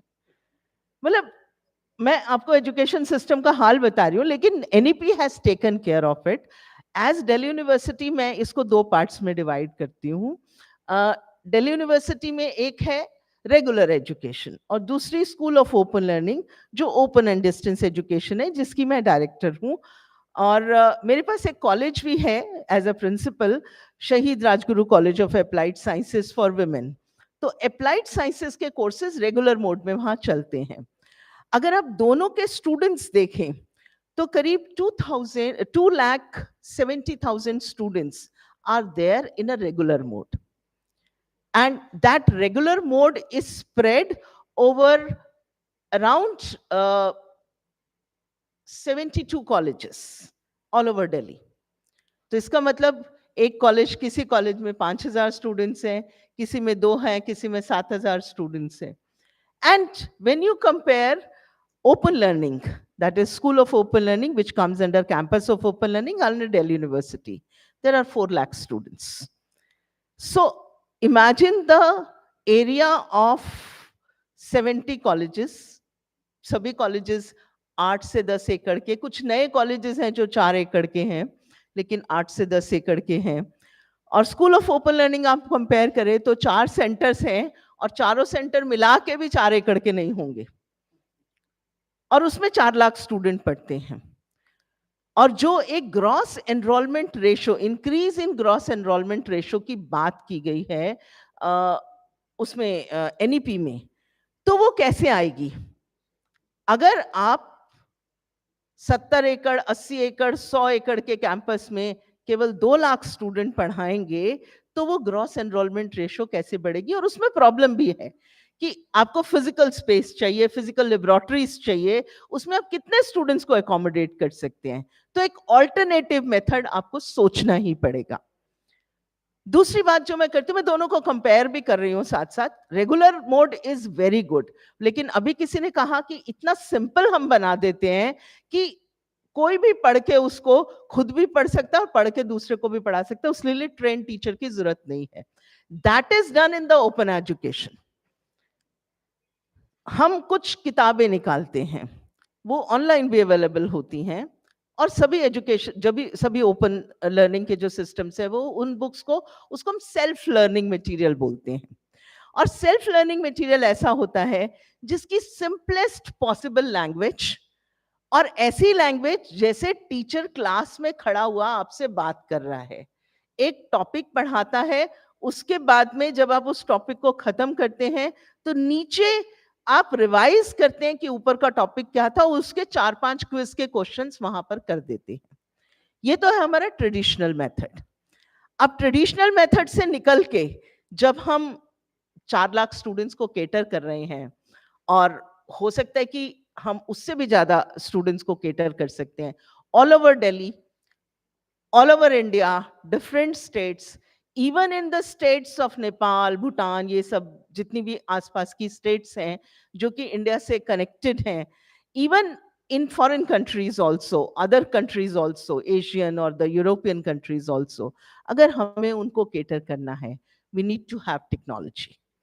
और technology का support nowadays is very, very important if you want to get that, get this higher education system to all the students who wish to appear for BA programs or BA other bachelor programs or masters programs. अगर सभी तक आप लेकर जाना चाहते हैं तो ये open education system is very, very important, but technology based. क्योंकि हम भी अगर टेक्नोलॉजी बेस्ड को छोड़ देते हैं तो हम 4 लाख स्टूडेंट का एडमिशन नहीं कर सकते. We can not do it manually. We have to have the knowledge of technology. We have to inculcate technology. फिर उनका सारा सिस्टम मैनेज करके रखना, right from their admission to examination to degrees. If we don't have the technology, we cannot do it. So that is the administrative part. That is very different. But come to the academic part. Delhi university का, मैं Delhi university as a case study ले रही हूँ. Delhi university का जो regular student है वो class में आता है, और क्लास में आने के बाद एग्जाम में बैठता है, उसका पेपर चेक होता है, उसकी डिग्री मिल जाती है.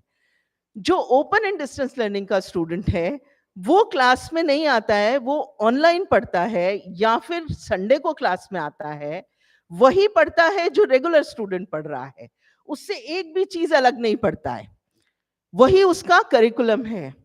और जब एग्जाम होता है तो एग्जाम जब रेगुलर स्टूडेंट का होता है, वही सेम एग्जाम ऑनलाइन जो ओपन लर्निंग में स्टूडेंट है उसका भी होता है. जो इवैल्यूएशन, जिस तरह का इवैल्यूएशन रेगुलर का होता है उसी तरह का इवैल्यूएशन ओपन लर्निंग का भी होता है, और बाद में जो रिजल्ट निकलता है उसकी मेरिट लिस्ट भी टुगेदर निकलती है. And I will proudly say that for last 3 consecutive years, School of Open Learning student of political science are university topper. And this year, this is the first batch of library science students, bachelor in library science. And the topper is from School of Open Learning, who is not going to the college. So what does it mean? You have to support the student not only by infrastructure, you have to support the student by some learning material as well as online learning. So that is very, very important.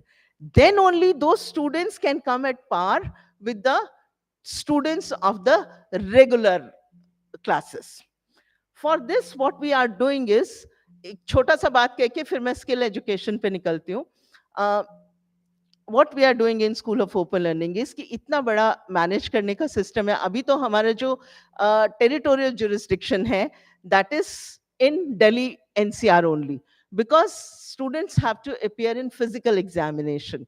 तो हम बाहर के students को नहीं लेते हैं, और अगर वो आते हैं तो उनका अपना इंटरेस्ट होता है कि हाँ भाई मैं पुणे से भी पढ़ने के लिए आऊंगा या मैं कहीं और से पढ़ने के लिए आऊंगा. We are starting with a learning management system, and that will be applicable in from June, July onwards. All the students who will take admission, they will be shifted to learning management system, and they will have their own page. So when they enter, we know it, we have transferred the students. हमें पता है कि ये student BA Honors English का है, तो उसका एक personalized page उसको मिल जाएगा. उस पर्सनलाइज पेज के ऊपर उसकी इंफॉर्मेशन होगी, उसका एनरोलमेंट नंबर होगा, उसको वेलकम करेगा वो पर्सनलाइज पेज, और उसके बाद उसको वो वीडियोस, ऑडियोज और रिटन मटेरियल के उससे गाइड करेगा कि आपको फर्स्ट सेमेस्टर में क्या क्या क्या क्या पढ़ना है, और इसका इवैल्यूएशन कैसे होगा, और इसका कंटिन्यूअस इवैल्यूएशन होगा. तो उसके पास वहां पे 3 पेपर है, मैं एग्जाम्पल ले लेती हूँ. 3 पेपर हैं, तो 3 पेपर का रिटन मटेरियल, जिसको हम सेल्फ लर्निंग मटेरियल बोलते हैं, वो उनको पढ़ेगा. और जैसे जैसे स्क्रॉल करता जाएगा, उसने कितना टाइम उस पर स्पेंड किया, वो उसका रिकॉर्ड होता जाएगा. अब वो नहीं पढ़ सकता, वो कहीं नौकरी करता है, छोटी मोटी नौकरी करता है. बहुत सारे मेड्स के बच्चे हैं जो अपनी मदर्स के साथ में, लड़कियां बहुत सारी हैं वहां पे जो अपनी मदर्स के साथ में काम करने के लिए घरों घरों में जाती हैं, वो नहीं पढ़ सकती. तो छोटा फोन आजकल सबके पास होता है, आजकल बहुत दिल्ली के अंदर तो मैंने बहुत देखा है फोन, तो वो सीधा सीधा अपने कान में लगाएगा, उसको ऑडियो बुक मिल जाएगी. अब अपने कान में लगाइए, कहीं भी चलते फिरते उसको पूरे के पूरे सेल्फ लर्निंग मटेरियल की टीचर बोल रहा है और उसको ऑडियो बुक मिल रही है, और उस ऑडियो बुक के साथ उसको वीडियो लेक्चर्स मिल, जैसे रेगुलर स्टूडेंट को 40 लेक्चर मिलते हैं, वैसे ही करीब 25 से 30 लेक्चर्स इंपॉर्टेंट टॉपिक्स के उसको मिल जाएंगे. और जितना वो उसके ऊपर काम करेगा, the whole thing will be recorded as the continuous assessment. Because artificial intelligence है, आर्टिफिशियल इंटेलिजेंस उसका पूरा का पूरा उसका जो प्रोग्रेस है वो रिकॉर्ड करती जाती है, और जैसे जैसे वो छोटा छोटा टॉपिक खत्म करता जाता है, तो उसको वहां पर क्विज के क्वेश्चंस आ जाते हैं. जो क्विज के क्वेश्चन वो करता है, उसको उसी समय पे पता चल जाता है कहाँ वो गलत है, कहाँ पे सही है, और उसके तुरंत बाद उसको उसकी इंटरनल असेसमेंट, जो एक इंपॉर्टेंट पार्ट है असेसमेंट का, वो भी मिल जाता है. And finally he gives the exam. Internal assessment, continuous assessment के नंबर उसके जुड़ते हैं. अदरवाइज पहले क्या होता था, 4 लाख स्टूडेंट्स का इंटरनल असेसमेंट और कंटिन्यूअस असेसमेंट लेना स्कूल ऑफ ओपन लर्निंग के लिए मुश्किल होता था, तो वो 100 नंबर का पेपर देते थे. और जो रेगुलर स्टूडेंट होता था, उसका टीचर ले लेता था इंटरनल असेसमेंट, तो वो सिर्फ 70 नंबर का पेपर देते थे. So despite this disparity, the students who were learning at their own, they were the toppers. So this was one thing where the artificial intelligence comes. And लेकिन ये सारे courses केवल उन students के लिए नहीं है कि जो सिर्फ स्कूल ऑफ ओपन लर्निंग में है. Anywhere, all over India, आपको कोई छोटा सा कोर्स उसमें से देखना है, you come as a guest, log in as a guest, हम आपको अलाउ करेंगे with just 1 rupee a day, क्योंकि वो क्लाउड का खर्चा आता है, तो 1 रुपी अ डे के ऊपर आप उसको ले सकते हैं उस कोर्स को। 1 साल का आपको सब्सक्रिप्शन लेना है, 365 रुपीज दे के उसको लेके आप कोई छोटा कोर्स करना है उसके ऊपर। मान लीजिए एक टॉपिक ही कवर करना है, या रेगुलर स्टूडेंट को उस पर एक टॉपिक कवर करना है, उसको लेक्चर चाहिए, उसको बार बार वो लेक्चर्स देखने हैं, तो वो लेक्चर्स उसको मिलेंगे। इवन उसके ऊपर उसको एलुमनाइज भी अपने मिलेंगे जो कि उसको गाइड करेंगे, एलुमनाइज रियल उसमें कि आप क्या क्या कर सकते हैं। और उसको अपना पीयर ग्रुप मिलेगा, पीयर ग्रुप पे वो क्वेश्चंस कर सकता है, अपनी प्रॉब्लम्स रिजॉल्व कर सकता है। उसको अपना टीचर मिलेगा जो उस टीचर ऑनलाइन में उसको उसकी जो भी क्वेरीज हैं उसको रिजॉल्व कर सकता है। तो ये एक एआई एप्लीकेशन जो है that is very very important, और वो उसको एआई एप्लीकेशन मिलनी चाहिए। नाउ अगेन कम्स, अल्टीमेटली तो बीए डिग्री है, तो बीए करने के बाद क्या करना है, बीए है या बीएससी है या फॉर दैट मैटर बीटेक भी है। Now comes skill education. अभी स्किल के बारे में भी सेक्टर स्किल काउंसिल्स की बात हुई। It so happened that I was given the charge of chairperson of Skill Enhancement Committee of University of Delhi जब NEP लागू हुआ, तो मैंने बहुत सारा स्किल मिनिस्ट्री के साथ में जितने भी हमारे ये सेक्टर स्किल काउंसिल्स हैं इनके साथ में बहुत सारी बातचीत की कि किस तरह से इनके कोर्सेज हम स्किल के लिए अडॉप्ट कर सकते हैं।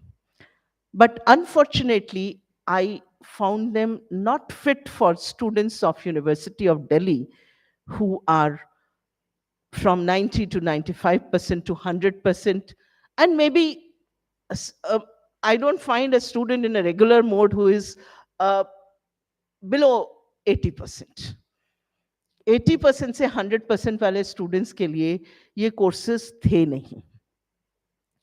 देन वी थॉट ऑफ कि क्या करें, हमें खुद अपने कोर्सेज डिजाइन करने पड़ेंगे। तो उनके करिकुलम से रिलेटेड और जिस जगह से वो आते हैं, because Modi ji vocal for local की बात करते हैं, तो जो वो लोकल प्रोडक्ट है वो डेवलप कैसे होगा जब तक उसको बहुत सीरियस लोग एंटरप्राइज की तरह नहीं लेंगे, बिजनेस की तरह नहीं लेंगे, बहुत सीरियस लोग और बहुत स्किल्ड लोग। हमारी स्किल्स खत्म होती जा रही हैं क्योंकि जो स्किल्स पेरेंटल स्किल्स हमें मिलती थी, फैमिली स्किल्स मिलती थी, उनको कोई परस्यू नहीं करना चाहता। कन्नौज का इत्र उनकी फैमिली के लोग बनाना नहीं चाहते, और हर एक के पास अपना अपना एक फॉर्मूला है, रिसर्च है। ऐसे ही बहुत सारी ऐसी स्किल्स हैं जिसको स्टूडेंट्स परस्यू नहीं करना चाहते क्योंकि वो गांव से निकल के दिल्ली यूनिवर्सिटी में पढ़ने तो आ गए, पर वापस जाकर वो कुछ और नहीं करना चाहते। They want to stay in a metro city, कोई भी छोटा काम कर लेंगे, वापस नहीं जाएंगे। तो हम कुछ वो स्किल्स को लेकर आए, and depending on we get students, it's a central university, so we get students from all over India, from and almost 60% students are from outside Delhi, and out of those 60% students almost 40% students belong to small towns and villages. तो वो वापस अगर जाएं तो क्या उनको कुछ मिल सकता है क्या? तो इसके लिए हमने, मैं कुछ 2-3 एग्जांपल्स, क्योंकि आप लोग सुबह से सुन रहे होंगे, 2-3 एग्जांपल्स देके उसको खत्म करती हूँ। We get several tribal students. ST category के लिए हमारे पास अलग से पोस्ट होती, मतलब अलग से सीट्स होती हैं। तो tribal students we get from the Bihar-Khand, Odisha belt. And there are so many skills which are there, which are not being pursued by the local people also very seriously, although that is their bread and butter. पर वो skill एक उनको इज्जतदार जिंदगी, मतलब पैसा भी दे सकती है लेकिन उसके साथ respect, that is very much needed. हमने शुरू किया, मैं बताती हूँ आपको, लाख के ऊपर। लाख आप सब लोगों को पता होगा, स्टैंप लगती थी, लाख की चूड़ी बनती थी। बहुत ज्यादा पता होगा आपको लाख के बारे में तो शायद उसका जो कलर होता है उसका आलता बनता है जो महिलाएं पैरों में लगाती हैं। लेकिन इससे ज्यादा लाख के बारे में आपको नहीं पता होगा, क्योंकि लाख एक ऐसा प्रोडक्ट है जो बिहार झारखंड में होता है। अगर 1 एकड़ में 6 महीने में लाख तैयार हो जाता है। लाख का कीड़ा होता है जो पेड़ के ऊपर बैठता है और 6 महीने के अंदर लाख उसमें से तैयार हो जाता है। और जो ट्राइबल है उसको पता है कि इस पेड़ के ऊपर लाख का कीड़ा, इस पेड़ को मुझे काटना नहीं है। And lakh is like an ATM for him. उसको वो तोड़ेगा और बाजार में जाके 800 रुपए किलो, 900 रुपए किलो वो बिक जाती है, रॉ लाख। और सारा होता क्या है इसका लाख का, वो सारी की सारी एक्सपोर्ट हो जाती है। और उस lakh is made up of 3 things. One is 100 chemicals are there and one major chemical is aluritic acid, जो कि 100 ml is for 35,000 rupees। हम उसको एक्सट्रैक्ट नहीं करते, that is a base chemical for perfumery industry, सब विदेशों में एक्सट्रैक्ट होता है। हम सिर्फ लाख को लेके उसको थोड़ा प्रोसेस करके गर्म करके बटन लाख बनाते हैं और वो सारा चला जाता है। सेकेंड इज ऑर्गेनिक डाई, जो उसका कलर है, उससे कपड़े भी रंग सकते हैं और आपके पास आज यहाँ पर कोई ऐसी चीज नहीं है, आपके पास देखेंगे तो आपके पास कुछ ना कुछ लाख का जरूर मिलेगा। ये जो टेबल है जो इसके ऊपर कलर हुआ है, दैट इज लाख।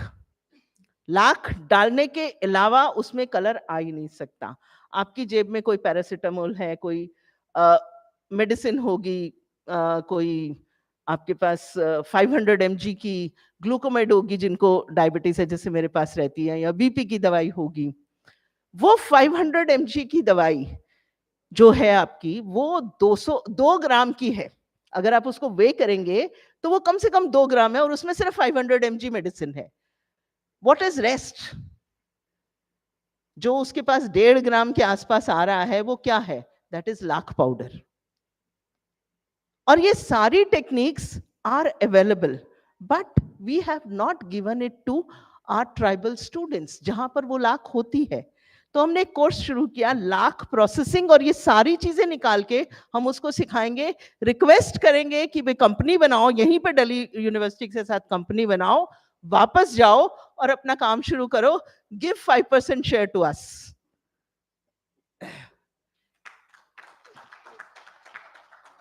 उसके बाद उसमें वैक्स होता है, और वैक्सेस जो आप आजकल एप्पल्स खाते होंगे, बहुत चमकीला एप्पल उसके ऊपर होता है। उस चमकीले एप्पल के ऊपर जो कोटिंग है वो वैक्स की है, बट वो सिंथेटिक वैक्स है, that can cause harm to your gut. पर जो ये वैक्स होगी वो एडिबल वैक्स होगी। और ये सारी चीजें एकेडमिशियंस ने अपनी रिसर्च में की हुई हैं, सिर्फ उसको फील्ड लेवल पे लेके जाना है और अपने स्टूडेंट्स को सिखाना है कि ये मेरी रिसर्च है, मैं तुमको इसको फील्ड लेवल के ऊपर लेके जाऊंगी। तो ये कोर्सेज, एक कोर्स हमने शुरू किया। फिर दूसरा कोर्स जो हमने शुरू किया फिशरीज का। तो फिशरीज बहुत लोग करते हैं गांव के अंदर, अपना खेत गड्ढा बनाते हैं उसमें और फिशरी करते हैं, और थोड़े दिन बाद बंद कर देते हैं, खेत भी खराब हो जाता है, फिश चलती भी नहीं है। But as researchers of Delhi university we have zoology teachers जिन्होंने टैंक में फिश कैसे पैदा हो सकती है, आपको जमीन वेस्ट नहीं करनी पड़ेगी, और उस टैंक के अंदर अगर 10,000 लीटर पानी है तो 6 महीने में जो भी उसका फिश का साइकिल है उसमें 10,000 किलो फिश प्रोड्यूस हो जाएगी, और आप एग्जॉटिक फिश उसमें ग्रो कर सकते हैं। आपकी जमीन भी खराब नहीं हुई, और अगर कोई किसी में कैलिबर है, और फिशरीज का जो है वो प्राइम मिनिस्टर का एक बहुत बड़ा इंपॉर्टेंट वेंचर, वो चाहते हैं कि फिशरीज में बूम आए because that's a source of protein. और अगर किसी के पास थोड़ा सा भी और कैलिबर है तो आप बनाइए ना 10 मंजिल का, 10 मंजिल में टैंक्स रखिए। जमीन क्यों खराब करनी है? जमीन जिससे हमें गेहूं गन्ना मिलना है, भाई रोटी भी तो वहीं से मिलनी है, अगर उसको हम खराब कर देंगे तो क्या होगा? और वहां पे एग्जॉटिक फिशेस आप ग्रो कर सकते हैं। So this is another thing, because the people, students are coming from Kerala, from Tamil Nadu, from Bengal, from Bihar, जहाँ पे fish is very very popular. So मैंने 2 examples दिए, तीसरा example मैं और देती हूँ मशरूम्स का। मशरूम्स हम लोग कम खाते हैं, नॉर्थ इंडिया में भी कम खाते हैं, बाहर जगह भी, लेकिन मशरूम्स इतने एग्जॉटिक मशरूम्स हम ग्रो कर सकते हैं कि वो जो आपका बटन मशरूम है 200 रुपए किलो से लेके, और अगर आप कीड़ा जड़ी कभी सर्च कर लीजिएगा कीड़ा जड़ी के बारे में, कॉर्डिसेप्स उसको बोलते हैं, उसको लैब में ग्रो करें तो वो 3.5 से 5 लाख रुपए किलो ऐसे बिकता है। Why can't our students do that? हमारे पास बॉटनी के स्टूडेंट्स हैं, हमारे पास माइक्रोबायोलॉजी के स्टूडेंट्स हैं जिनका हैंड इतना अच्छा, हमारे पास रिसर्च है, रिसर्च के पेपर्स हैं। तो ये सारी स्किल्स हमने अपने स्टूडेंट्स को देनी शुरू करी, apart from all computer related skills, कि जितनी भी कंप्यूटर में चाहिए, जो अभी अगर आप कॉर्पोरेट में जाके काम करेंगे तो आपको जो जो लैंग्वेजेस चाहिए, पाइथन चाहिए, बाकी चीजें चाहिए, apart from that, so these skills are also very important. अभी एक स्किल के बारे में करके मैं छोड़ती हूँ इसको। मैं अभी वेस्टर्न यूपी में थी और गन्ना बोया जा रहा था, और गन्ना बोने में ये था कि बीज नहीं मिल रहा। बीज गन्ने का आप सबको पता होगा, नीचे जो उसका स्टॉक रह जाता है वो लेते हैं। अब 2 साल के बाद जब वो किसान अपने उसमें से निकालता है तो कुछ उसका खराब हो जाता है। अगर वो 2 एकड़ में उसने लगाया तो उसको 1 एकड़ का ही बीज मिलता है। फिर वो दूसरे के पास आता है कि भैया तू दे दे, तो वो कुछ मिलता है उसको 10 रुपए का एक स्टॉक मिलता है, और पता नहीं उसमें क्या है, वायरस है, बैक्टीरिया है, क्या है। पॉसिबल है कि उसकी 2 साल बाद वो फसल पूरी की पूरी बर्बाद हो जाए। And as academicians we have the skill कि हम वो वायरस फ्री गन्ने के सीड, सिर्फ एक जो उसकी गांठ होती है उसमें से लाखों लाखों प्रोड्यूस कर सकते हैं लैब में, and we can give it that virus free seeds to the seed. वो बना के वो मुश्किल से 1 रुपए से 5 रुपए तक का वो सीड बना के बेच सकता है। तो इस तरह की जो स्किल्स हैं जो कि हमारे लोकल व्यक्ति को चाहिए और हमारा स्टूडेंट कर सकता है, क्योंकि ये हाई एंड स्किल्स भी हैं, ये फ्यूचर स्किल्स भी हैं। जिनोमिक्स के स्किल्स हैं, वो फ्यूचर स्किल्स हैं। तो वो स्किल्स हम as a Delhi university scientist and as Delhi university teachers we can provide to the students. और अभी हमने एक उद्मोदय फाउंडेशन करके बनाई है, उद्यमी जिसको बोलते हैं, उससे उद्मोदय बनी है, जिसमें you come over to us, we'll help you in making the company, stay with us for 3 years, 3 years में अपना प्रोडक्ट मेच्योर करो, और मेच्योर करने के बाद में we'll provide you with all kind of facilities के लिए आपको लोन्स कहाँ से मिल सकते हैं, आपको बाकी mentorship जिसको बोलते हैं, we'll provide you with that and move out as a company and give 5% share to Delhi University. And that has another Section 8 company जिसमें वो 5% शेयर जाएगा, जहाँ पे पैसा आएगा, and then that money will flow to those incubatees जो कि अपना एंटरप्राइज शुरू करना चाहेंगे। तो इस तरह से जो फ्यूचरिस्टिक एजुकेशन है, हमें उस बारे में सोचना पड़ेगा। हमें इंडस्ट्री और एकेडमिया का इंटरैक्शन, एकेडमिशियंस को ये समझ में आना पड़ेगा कि जो मैंने रिसर्च की है वो रिसर्च क्या मैं उसको फील्ड लेवल पे लेके जा सकता हूँ। जिस बच्चे को मैं पढ़ा रहा हूँ, जब वो इस कैंपस से बाहर जाएगा तो क्या वो उसके हाथ में ऐसी स्किल है कि उसको नौकरी ना भी मिले तो वो अपना काम करके अपनी रोजी रोटी कमा सकता है और कहीं ना कहीं जाकर अपनी नौकरी भी ले सकता है। तो ये तो मैंने स्किल्स की बात की। ऐसे ही जो अब स्टूडेंट, मैं तो स्कूल ऑफ ओपन लर्निंग की हूँ, मेरे पास तो स्टूडेंट रेगुलर आता नहीं है, तो उस स्टूडेंट को मैं कैसे स्किल दूंगी? That's almost double the number. जो रेगुलर में स्टूडेंट है वो 2,70,000, यहाँ पे 4 लाख से ज्यादा स्टूडेंट्स हैं, उसको स्किल्स कैसे देनी है? तो उन स्किल्स के बारे में भी, because the student is coming to us only on Saturdays Sundays, बाकी दिन वो फ्री है, तो वो लैब ओरिएंटेड स्किल्स हमारे साथ आकर सीख सकता है। We have developed a skill centre जिसमें स्किल्स एसी रिपेयरिंग से लेके और बेकरी, कॉन्फेक्शनरी, सोया प्रोडक्ट्स, ये इस तरह की सारी स्किल्स के साथ में ग्रीन हाइड्रोजन का भी हम सोच रहे हैं कि उस स्टूडेंट को समझ में आना चाहिए कि कैसे ग्रीन हाइड्रोजन हम बना सकते हैं। और कुछ ऑनलाइन स्किल्स जैसे फाइनेंस से रिलेटेड स्किल्स जो कि ऑनलाइन चल सकती हैं। हमारा बीकॉम का स्टूडेंट है जो 90%, 95%, 100% करके आता है, जीएसटी पढ़ता है, इनकम टैक्स पढ़ता है, लेकिन उसको बोलो कि आप मेरे को आईटी रिटर्न भर दो, मेरा जीएसटी भर दो, उसको नहीं आता, कर नहीं सकता वो। तो उसके लिए जो स्किल्स हैं, इस तरह की स्किल्स, पर्सनल फाइनेंस है, वेल्थ मैनेजमेंट है, wealth managers for big houses, तो इस तरह की स्किल्स। जीएसटी का बिल्कुल छोटा सा काम है, जीएसटी एग्जीक्यूटिव बिल्कुल सिमुलेट कर दिया जो गवर्नमेंट की साइट है कि उस पे आपको जीएसटी एग्जीक्यूटिव करना है, आप लॉगिन करिए, आपको बिल्कुल जो गवर्नमेंट साइट का फॉर्म है उसका सिमुलेशन मिल जाएगा, आप उसको करिए, उसमें ओटीपी जो आता है फोन के ऊपर, वो ओटीपी फोन पे नहीं आएगा लेकिन नीचे आपके पता चल जाएगा, आप उस ओटीपी को फिल करिए, आपका जीएसटी फिलअप हो गया। ऐसे ही आईटी स्किल्स को, जो इनकम टैक्स का जो रिटर्न फाइल का, उसको भी सिमुलेशंस वगैरह से हमने कर दिया। तो वो जो 17-18 साल का बच्चा, 19 साल का बच्चा जब बाहर जाएगा और जो उसने पढ़ा है तो उसको प्रैक्टिकली वो कैसे इम्प्लीमेंट कर सकता है, इस चीज़ की पूरी कोशिश की गई है। तो मैंने कुछ चीज़ों के बारे में आपसे बात की, तो स्किल्स अराउंड 175 स्किल्स इस तरह की जो उससे रिलेटेड हो, जो हमारे टीचर उसको दे सकें। एक छोटी सी स्किल के बारे में और बता के खत्म करती हूँ, that is the sericulture. Delhi के अंदर सेरिकल्चर नहीं होता, कोकुन्स होते हैं, तो वो या तो झारखंड बिहार में टसर होता है, असम में मोंगा होता है, और साउथ में मलबरी सिल्क होता है। लेकिन mulberry is something which can be easily grown in Delhi. तो अगर हमारे कॉलेजेस ने शुरू किया है, जो उनके पास खाली प्लेस थी, मलबरी उगा के अपने स्टूडेंट्स को एक कमरे के अंदर 32 दिन के अंदर मलबरी सिल्क का कोकून कैसे मैच्योर करना है, तो ये स्किल्स भी दिल्ली यूनिवर्सिटी ने अपने स्टूडेंट्स को देनी शुरू करी है। क्योंकि वो स्टूडेंट है जूलॉजी का, उसको उसके बारे में सारी चीजें पता हैं, लेकिन वो 2 साल में उसको एप्लीकेशन में कैसे लेके जाएगा, किस तरह से उसको अप्लाई करेगा, तो वो स्किल उसके साथ साथ उसको सीखने के लिए दी गई है। So there are certain examples which I have given you.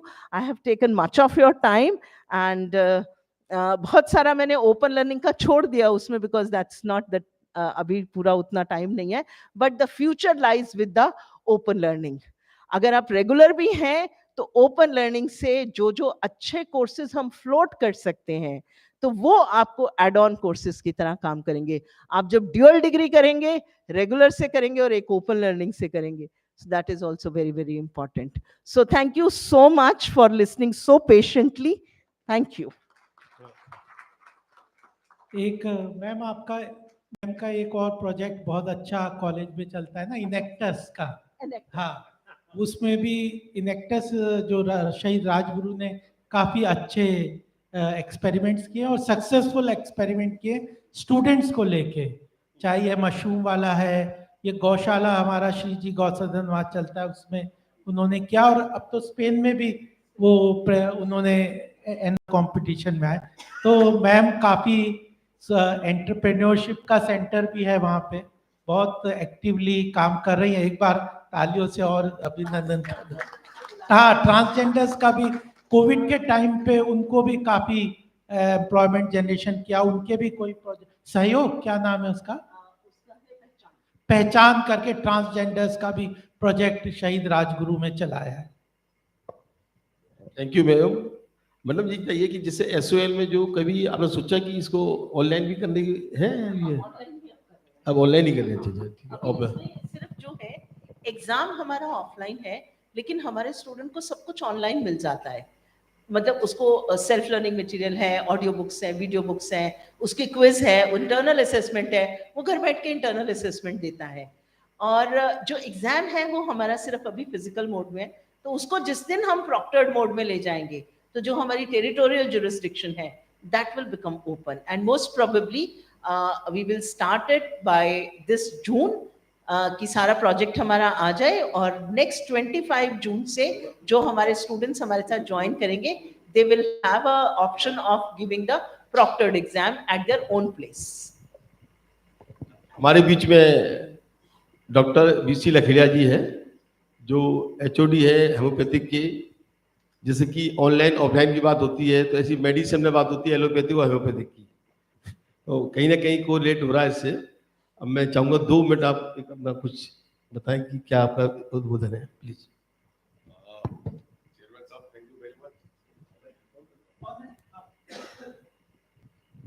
आवाज आ रही है जी? Thank you so much Deendayal साहब, आपने मेरे को इनवाइट किया और यहाँ पर बैठने का मौका दिया, और आप लोगों के साथ इंटरेक्शन होने का एक मेरे को गोल्डन अपॉर्चुनिटी मिली है। For that I am really very much grateful to you. मैं आज सबकी बात सुन रहा हूँ सुबह से, लेकिन मैं बड़ा कंफ्यूजन में पहुंच गया हूँ कि क्या ठीक है और क्या गलत है। Why I am saying this, because मेरे दादा आयुर्वेदिक डॉक्टर थे, my uncle was also ayurvedic doctor, and they used to do नाड़ी परीक्षा एट हाउस। तो बचपन से ही मैंने वो सीखा। और जब मैं जॉब में आया और मैं डिफरेंट प्लेसेस पे पोस्टेड रहा ऑल ओवर इंडिया, कभी नॉर्थ में, कभी साउथ में, कभी ईस्ट में, कभी वेस्ट में। ऐसी ऐसी जगह पर रहा कि जहाँ पर डॉक्टर नाम की कोई चीज़ नहीं होती थी, जहाँ पर इन्वेस्टिगेशन नाम की कोई चीज़ नहीं होती थी। तो I use to see patient in those places also. और आपको ये जान के बड़ा आश्चर्य होगा कि जो मेरी नाड़ी परीक्षा की जो विधा थी, मैं सुबह, जैसे कि कई पेशेंट मेरे, शायद आप में से भी कोई हों, बगैर कुछ किए हुए मैं बता सकता हूं कि उसको स्टोन है, उसको कैंसर है, उसको टीबी है, उसको क्या है और क्या नहीं है। जबकि मैंने देखा डॉक्टर लोग दुनिया भर के एमआरआई करा लेते हैं, दुनिया भर के टेस्ट करा लेते हैं, आधा पेशेंट की जान तो सिर्फ टेस्ट में निकल जाती है। और मेरे पेशेंटों को पता है कि 1 रुपये का भी हमारे पास खर्चा नहीं होना है, 1 रुपये का भी नहीं, क्योंकि हमारे जो कार्ड भी है वो भी फ्री है। तो करीब करीब मैंने 90 लाख पेशेंट देखे हैं ऑल ओवर इंडिया में। अब आप लोग सोच सकते हैं, उसको मल्टीप्लाई कर सकते हैं, माना एक टेस्ट का एमआरआई का आप 8,000 रुपये मान लीजिए, तो कितने लोगों का मैंने बचाया होगा। तो मेरा कंट्रीब्यूशन उसमें यह है कि अगर मेरे को पुरानी पद्धति, जो हम लोगों की एंशियंट सिस्टम है, जो हमारे बाप दादाओं की जो विधा है, अगर मेरे को वो नहीं आती, तो मैं आज बड़ा, कई बार अब दिल्ली में आ चुका हूँ, बड़ा हिल जाता हूँ कि कैसे कैसे रिमोट एरिया में, जैसे मैं दिफू में था, गैंगटॉक में था, कई जगह में था, तो वहाँ उन पेशेंटों का क्या होता होगा जहाँ कोई चीज़ नहीं है, कोई इन्वेस्टिगेशन की चीज़ नहीं है।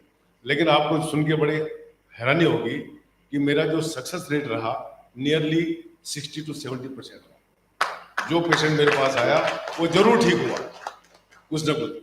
अब आप सोच सकते हैं कि हमको अपने एंशियंट वालों को अपने टीचिंग में लेना है, या अपने उनको हम कैसे आगे बढ़ाएं, या जो हमारी मॉडर्न विधा है। Of course I am at cross road, क्योंकि मैं कई बार सोचता हूँ कि भाई मॉडर्न की तरफ चला जाए, तो मॉडर्न की तरफ चला जाए तो वहां पर पैसे ही पैसा है। वहां पर अगर मैं 10 टेस्ट लिख देता हूँ तो मेरे को 10-20 हजार रुपये शाम को जरूर मिल जाएगा, लेकिन उससे पेशेंट का भला नहीं होगा, उससे पेशेंट को कुछ ना कुछ नुकसान ही। जैसे माना किसी का गांठ का, मैंने देखा एक पेशेंट का गांठ का था, एंड गांठ वाज न्यूप्लाज्म, मींस ये कैंसरस नहीं था, और उसको एफएनएसी करवा दिया, और आफ्टर 20 इयर्स उस बंदे को वो दैट टर्न इनटू कैंसर। तो अब आप सोचिए कि एक छोटी सी चीज है, उसको नीडल से छेड़ दिया और उसको उसका ये कर दो। तो मैं I am not against it कि भाई कोई टेस्ट नहीं होना चाहिए, वो I am not against it, but now हमारे जो थिंक टैंक हमारे साथ जो बैठे हुए हैं, आप लोग जो बैठे हुए हैं, आपको ये सोचना जरूर पड़ेगा कि एंशियंट और मॉडर्न, इनको कैसे आपस में इंटरलिंक्ड किया जाए और कैसे हम लोग आगे बढ़े। तो मेरा यही रिक्वेस्ट पैनल से भी है कि इसके बारे में जरूर सोचा जाए। और माना जिस किसी को कभी अगर देखना है तो मैं लेडी हार्डिंग में बैठता हूँ, सुबह बैठता हूँ, तो कोई आके देख सकता है कि भाई कैसे कैसे मैं पेशेंट को देखता हूँ और कैसे मैं उनकी बीमारियां बताता हूँ।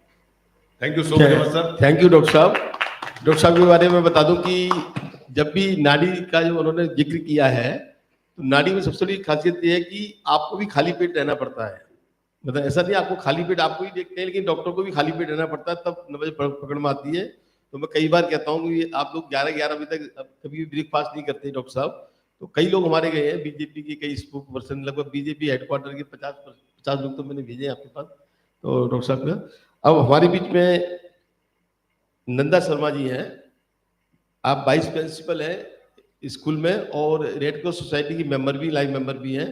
मैं चाहूंगा 2 मिनट उनका भी उद्बोधन होना चाहिए, क्योंकि हमारे यहाँ कम से कम महिलाएं का संख्या कम है, तो कम से कम प्लीज 2 मिनट प्लीज है।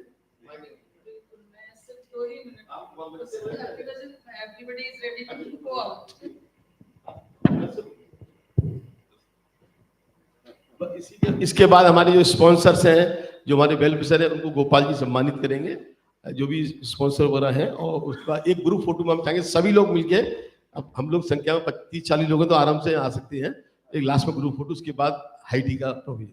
Thank you. Well, honorable panelists, all members of this foundation, ladies and gentlemen. Actually, I couldn't attend morning sessions, but after lunch, both sessions I attended. So few points that I noted down, and I want to add on something extra because I belong to school education. मैं CBSE से जो है +2 education से related हूँ, इसलिए कुछ और भी चीज़ें हैं जो एनईपी के थ्रू और जो दूसरे लोगों ने थोड़ा सा फोकस उसको नहीं किया, so that I am just adding on few points. जैसे एक पॉइंट आया था कि पैनलिस्ट के उसमें डिस्कशन में faculty training. So faculty training वाला जो प्रॉब्लम है वो that is actually not in university, in at school level also we are facing a lot. जैसे कि अटल टिंकरिंग लैब, एक Atal tinkering lab and incubation centre, ये नीति आयोग का एक प्रोजेक्ट है और अराउंड 5,000-6,000 लैब्स जो है ऑल ओवर इंडिया, पहले रिमोट एरिया में और फिर अर्बन एरिया में एस्टेब्लिश की गई. तो एटीएल तो 20 लाख का जो ग्रांट है वो गवर्नमेंट ऑफ इंडिया ने दिया, रिलीज किया, और उसको 2-3 टाइम्स दिया बाद में, उसका फाइनेंशियल सारा कैलकुलेशन करने के बाद में. लेकिन उन एटीएल लैब्स को चलाने के लिए जो स्टेम एक्सपर्ट्स चाहिए वो स्कूल्स के पास नहीं है. Being ATL incharge, I am sharing my experience कि मैंने मेरे स्कूल में जब एटीएल लैब लगाई गई तो एटीएल के सारे वेंडर से लेकर के टॉप तक का सारा काम मुझे करना था. लेकिन जब उनको स्टूडेंट्स को ट्रेनिंग देने का टाइम आया तो ट्रेनिंग देने के लिए जो स्टेम एक्सपर्ट है वो स्कूल के फिजिक्स टीचर को लगा दिया जाता है, और जो स्कूल के फिजिक्स या मैथ्स या कोई बीटेक टीचर होते हैं they have lot of work because they are taking classes. अब उनके पास ऑलरेडी क्लासेस लेने का भी टाइम है, ऐसे में they are not taking interest to take STEM classes. तो वो रोबोटिक्स की है या उसकी कोई टेक्निकल क्लास एटीएल में लेने के लिए रेडी नहीं होते, और यदि लेते भी हैं तो वो अपना पूरा पोटेंशियल वहां पर यूज नहीं करते. ये एक बहुत बड़ी प्रॉब्लम है जो यहाँ पर सारे में मुझे लगता है बहुत सारे स्कूल्स में ये फेस हो रही है, क्योंकि रिमोट एरिया में वही प्रॉब्लम है, अर्बन एरिया में वही प्रॉब्लम है.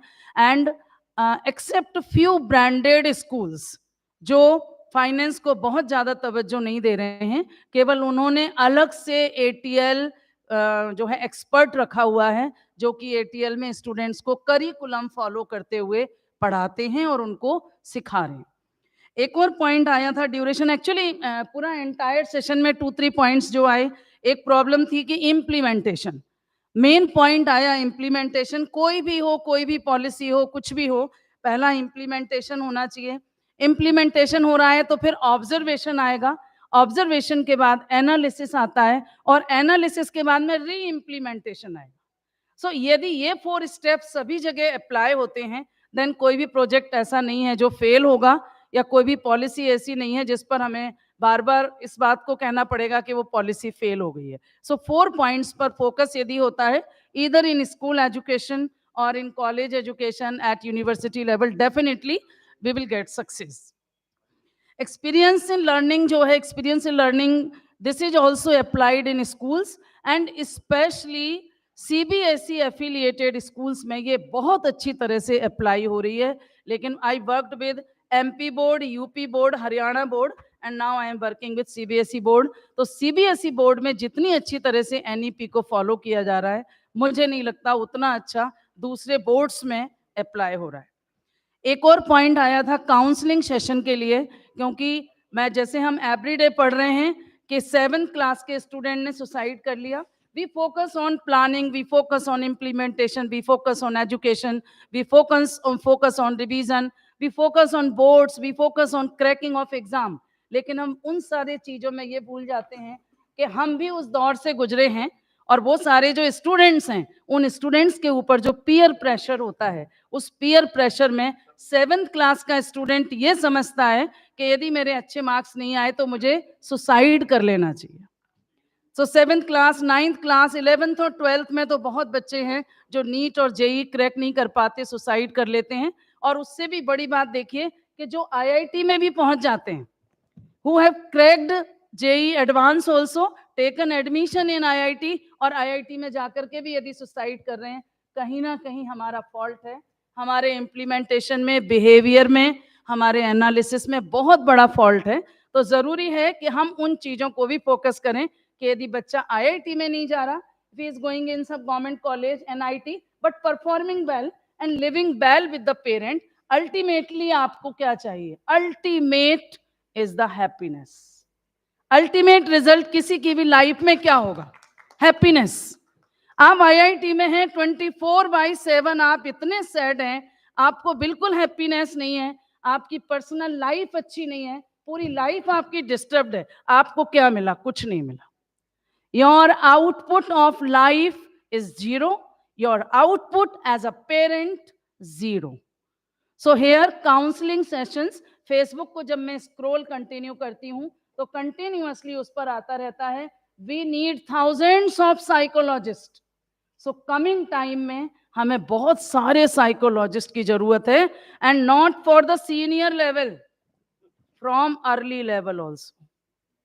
और बहुत सारे साइकोलॉजिस्ट की जरूरत पेरेंट्स को भी है, ताकि वो पेरेंट्स का भी माइंडसेट थोड़ा सा चेंज हो। सो ये पॉइंट एक काउंसलिंग सेशन का आया। स्किल बेस्ड मैम ने बहुत अच्छी तरह से फोकस किया है, सीबीएसई ने बहुत अच्छा ये किया है। 4-5 इयर्स बैक 8th क्लास से स्किल बेस्ड प्रोग्राम्स डाल दिए, क्लास 8th से स्किल बेस्ड प्रोग्राम्स डाले हैं। अब ये स्कूल का फॉल्ट है कि कोई भी स्कूल उन स्किल बेस्ड प्रोग्राम्स को इम्प्लीमेंट नहीं कर रहा, क्योंकि पेरेंट का प्रेशर होता है, इंग्लिश में मार्क्स अच्छे नहीं है, मैथ्स में मार्क्स अच्छे नहीं है, उसे टेलरिंग क्यों सिखाई जाए। इसलिए वो जो सीबीएसई ने तो इम्प्लीमेंट किया है कि आपको स्किल बेस्ड इतने सारे प्रोग्राम्स हैं, 7th 8th ऑनवर्ड्स आप थोड़ा थोड़ा सिखाइए, लेकिन पेरेंट्स का भी इंटरेस्ट नहीं है, इसलिए टीचर्स का इंटरेस्ट नहीं है, और स्कूल वाले भी उन स्किल बेस्ड प्रोग्राम्स के लिए अलग से कोई इंस्ट्रक्टर या ट्रेनर नहीं रखते हैं। जब नहीं रखेंगे तो वही टीचर बहुत ज्यादा बर्डन में वो काम नहीं करेगा या उतना अच्छा नहीं करेगा। वैल्यू टू द सोसाइटी, जैसे मैंने आपको पॉइंट किया है कि सुसाइडल जो केसेस होते हैं, कहीं ना कहीं हमें आपको और सोसाइटी को वैल्यू के लिए ज़रूरत होती है।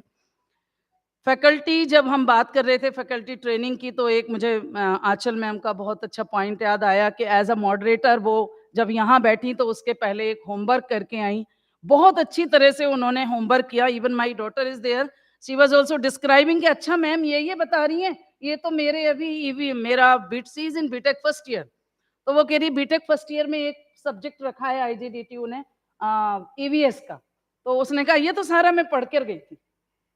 एज अ मॉडरेटर आप भी एक एज ए फैकल्टी यहाँ पर आई, but you worked a lot before coming here. So एक बिगनिंग से लेकर के नर्सरी से लेकर ताली बजा के स्वागत कर दीजिए अचल जी का। नर्सरी बहुत से बढ़िया लेकर के everybody। एक एवरेज एज यदि हमारी 70-80 जितनी भी है, उतने तक हम लाइफ लॉन्ग लर्नर होते हैं। Whenever you are going anywhere, यदि मैं 30+ ईयर से टीचिंग लाइन में हूँ, क्लास में जाने से पहले मैं जरूर ये देखती हूँ कि मुझे आज क्या पढ़ाना है और क्या देना है और बच्चे का आउटपुट कितना आ रहा है। तो वो लाइफ लॉन्ग लर्निंग वाला यदि मेथड है तो फैकल्टी डेवलपमेंट अपने आप हो जाता है, वहां आपको एक एक्स्ट्रा ट्रेनिंग की जरूरत नहीं होती है।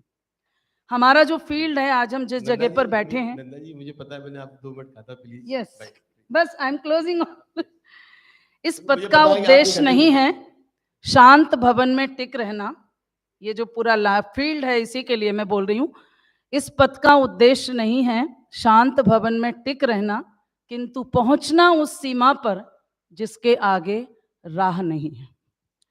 दुष्यंत जी ने बहुत अच्छी लाइन कही थी, हो गई है पीर पर्वत सी पिघलनी चाहिए, इस हिमालय से कोई गंगा निकलनी चाहिए, सिर्फ हंगामा खड़ा करना मेरा मकसद नहीं, मेरी कोशिश है कि ये सूरत बदलनी चाहिए, मेरे दिल में ना सही तो तेरे दिल में ही सही, हो कहीं भी आग मगर ये आग जलनी चाहिए। थैंक यू नंदा शर्मा जी, बहुत अच्छा आपने बोला, इसके लिए बहुत बहुत धन्यवाद आपका। अब मैं रिक्वेस्ट करूंगा पुलकित जैन जी, पुलकित जैन जी के बारे में बता दूं कि जो पूरा एक कार्यक्रम अभी डिजाइन किया है उसमें उनकी बहुत महत्वपूर्ण भूमिका रही है, और no doubt he will work behind the bar, जैसे कहते हैं पीछे से काम करने में रहते हैं, सब पूरा ये मैनेजमेंट आपने दिखा है। मैं पुलकित जैन जी से गुजारिश करूंगा, निवेदन करूंगा कि वो पायल मक्को जी का स्मृति चिन्ह के पास स्वागत करें और सम्मान करें। पुलकित जैन जी, बस भाई सब 10 मिनट में सब मैडम कर देंगे, आप भी आए लीजिए।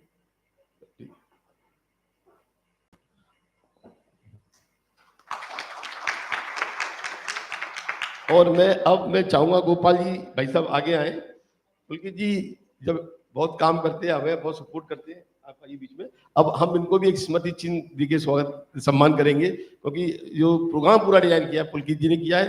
देखो मैं बताऊं, उनका नाम प्लेट यहाँ लगी हुई है, लेकिन मैंने कहा ऊपर आइए, बोले नहीं कोई बात नहीं, चेन नहीं है, मैं नहीं आता। फिर भी मैं चाहूंगा कि गोपाल जी भाई साहब उनका एक बार स्मृति चिन्ह देखें।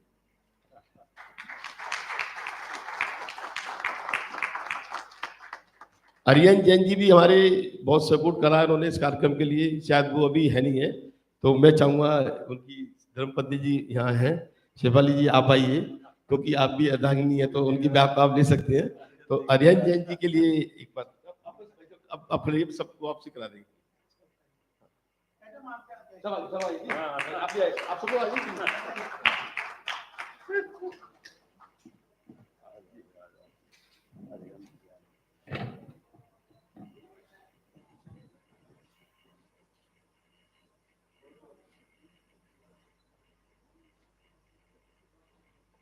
हमारे मेन स्पॉन्सर जो एडुवो वेंचर हैं, उन्होंने मैं पूरा इस प्रोग्राम को स्पॉन्सर किया, और नो डाउट देखिए जो हमने स्टार्ट किया, अगर देखा जाए तो प्रेरणा स्रोत हमारे वो एडु वेंचर वाले रहे, कि उन्होंने मैंने स्पॉन्सर किया, उन्होंने कि आप कार्यक्रम करिए, हम पूरा सहयोग करेंगे, तन मन धन, क्योंकि पैसा भी दे देते हैं लेकिन बहुत से लोग मन नहीं देते, तन नहीं देते। यहाँ मेरे ख्याल से 15-20 लोग आपके ग्रुप से आए हुए हैं, आंचल जी भी उसी ग्रुप से हैं, तो कहीं ना कहीं इस कार्यक्रम की शोभा जो बढ़ाई है, इस वेंचर ने बढ़ाई है।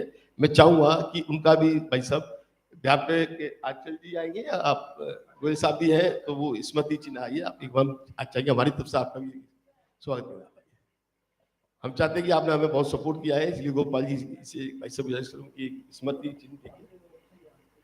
आंचल जी आए भैया, आप भी आइए सर, अरे आप भी आइए, कोई बात नहीं, सभी आइए, क्योंकि क्या ये हमारा जो समापन समारोह होता है एक फैमिली प्रोग्राम की तरह होता है, कि हम इसमें एक दूसरे को ग्रीट करते हैं, सम्मान करते हैं, सबके बारे में बताते हैं किसने क्या किया। ये 10 मिनट का कार्यक्रम में हम सबको एक तरह कोशिश करते हैं कि कहीं ना कहीं हम सबका सम्मान भी करें, उनके बारे में बताएं। ये थैंक यू।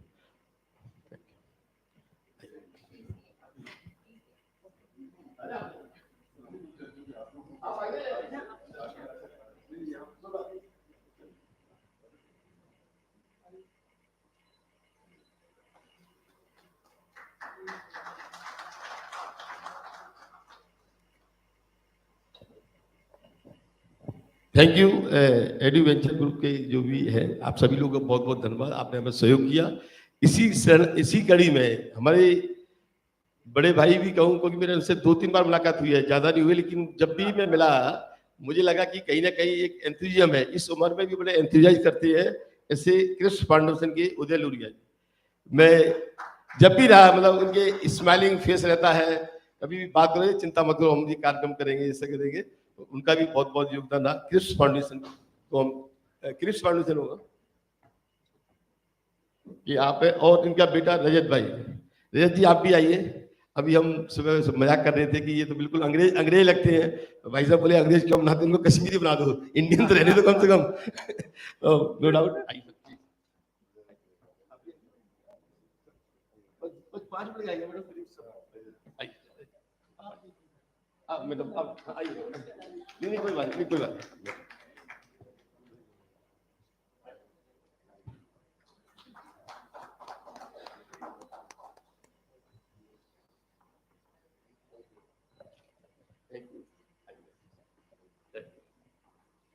इसी कड़ी में एक स्टेम ग्रुप है, उसकी जो भी ग्रुप के लोग हैं आप आइए, स्टेम ग्रुप इन्होंने भी हमें स्पॉन्सर किया है, और उनकी टीम सुबह से एक हमारे कनोपी लगी है, पीछे देखा होगा, पूरा उन्होंने अपने बारे में बताया कि क्या रिसर्च करते हैं, कैसे करते हैं। मेरा दुर्भाग्य रहा कि मैं इस कार्यक्रम में बिजी रहा तो देख नहीं पाया, लेकिन मुझे लगता है बहुत सारे उन्होंने रिसर्च किया है। तो एनीवे बाद में मैं कोशिश करूंगा कि एक बार आप लोगों को समझो क्या है क्या नहीं है। मैं गोपाल जी भाई साहब को कहूंगा और पायल मुखर्जी जी से कि आप उनके स्मृति चिन्ह देखें।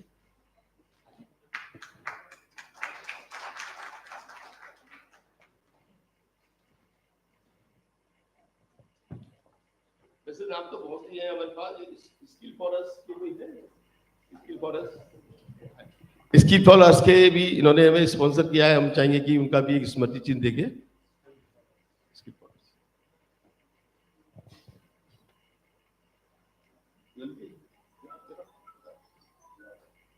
आप ही आ जाओ, खड़े हो जाओ। चलो।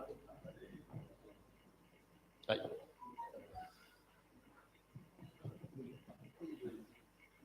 हाँ, मुकुल गोयल जी है, आप इनका भी मान सम्मान करें। थैंक यू जी। और नो डाउट डॉक्टर लखेड़ा जी और नंदा शर्मा जी हैं, इनका भी हम स्वागत करेंगे स्मृति जिंदगी की। उन्होंने वैसे नंदा जी के लिए मैं 2 मिनट में काम बोल देंगे, फिर मुझे लगा इनको अपना जो टीचिंग का स्वभाव होता नहीं है, बोलना ही है, वो लगता है वो, लेकिन उन्होंने मूलभूत जो समस्या है उनको बताया। हम कोशिश करेंगे कि कहीं ना कहीं आपकी बातें उपयुक्त मंच तक पहुंचाएं। धन्यवाद, थैंक यू वेरी मच।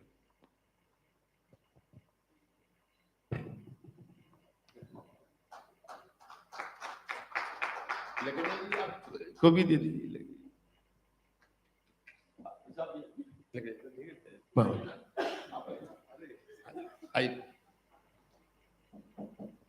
अंत में मैं सभी से गुजारिश करूंगा कि एक बार सभी कुछ लोग मंच पे आ जाए, कुछ नीचे ग्रुप फोटो के लिए, जिससे कि मतलब हमें याद रहे कि लास्ट तक किसने हमारा साथ दिया है।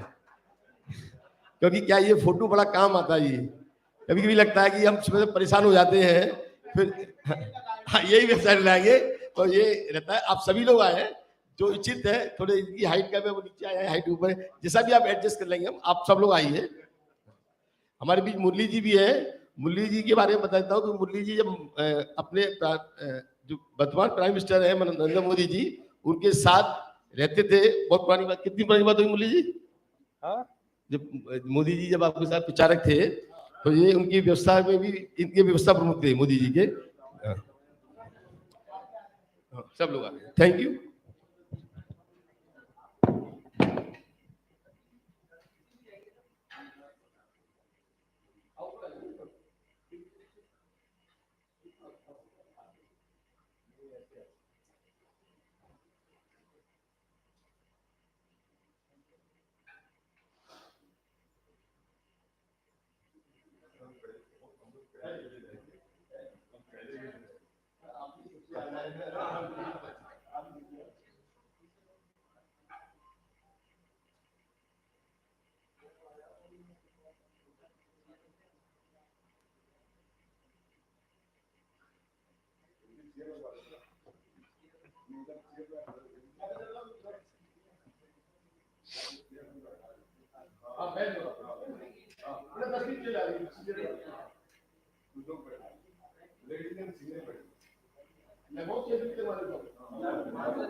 Thank you to all. अब लास्ट में हम चाहेंगे कि आप हमारी आईटी है, आप सभी लोग उसका आनंद भी लें और नेटवर्किंग करें। हमारी कोशिश रहती है कि हर 1.5-2 घंटे में कुछ ना कुछ आपको दें, चाय दें, कॉफी दें, सूप दें, ऐसी हमारी कोशिश रहती है। Thank you sir, thank you. तो आप आइए सर, एक बार हाई टी पे सभी का आपका इनवाइट करते हैं, प्लीज कम।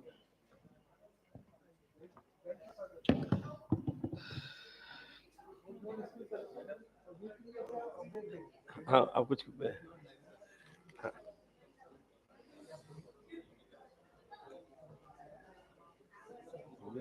हाँ, अरे आप आगे तो काम नहीं अच्छा होगा। अरे जो चीज़ आपकी बात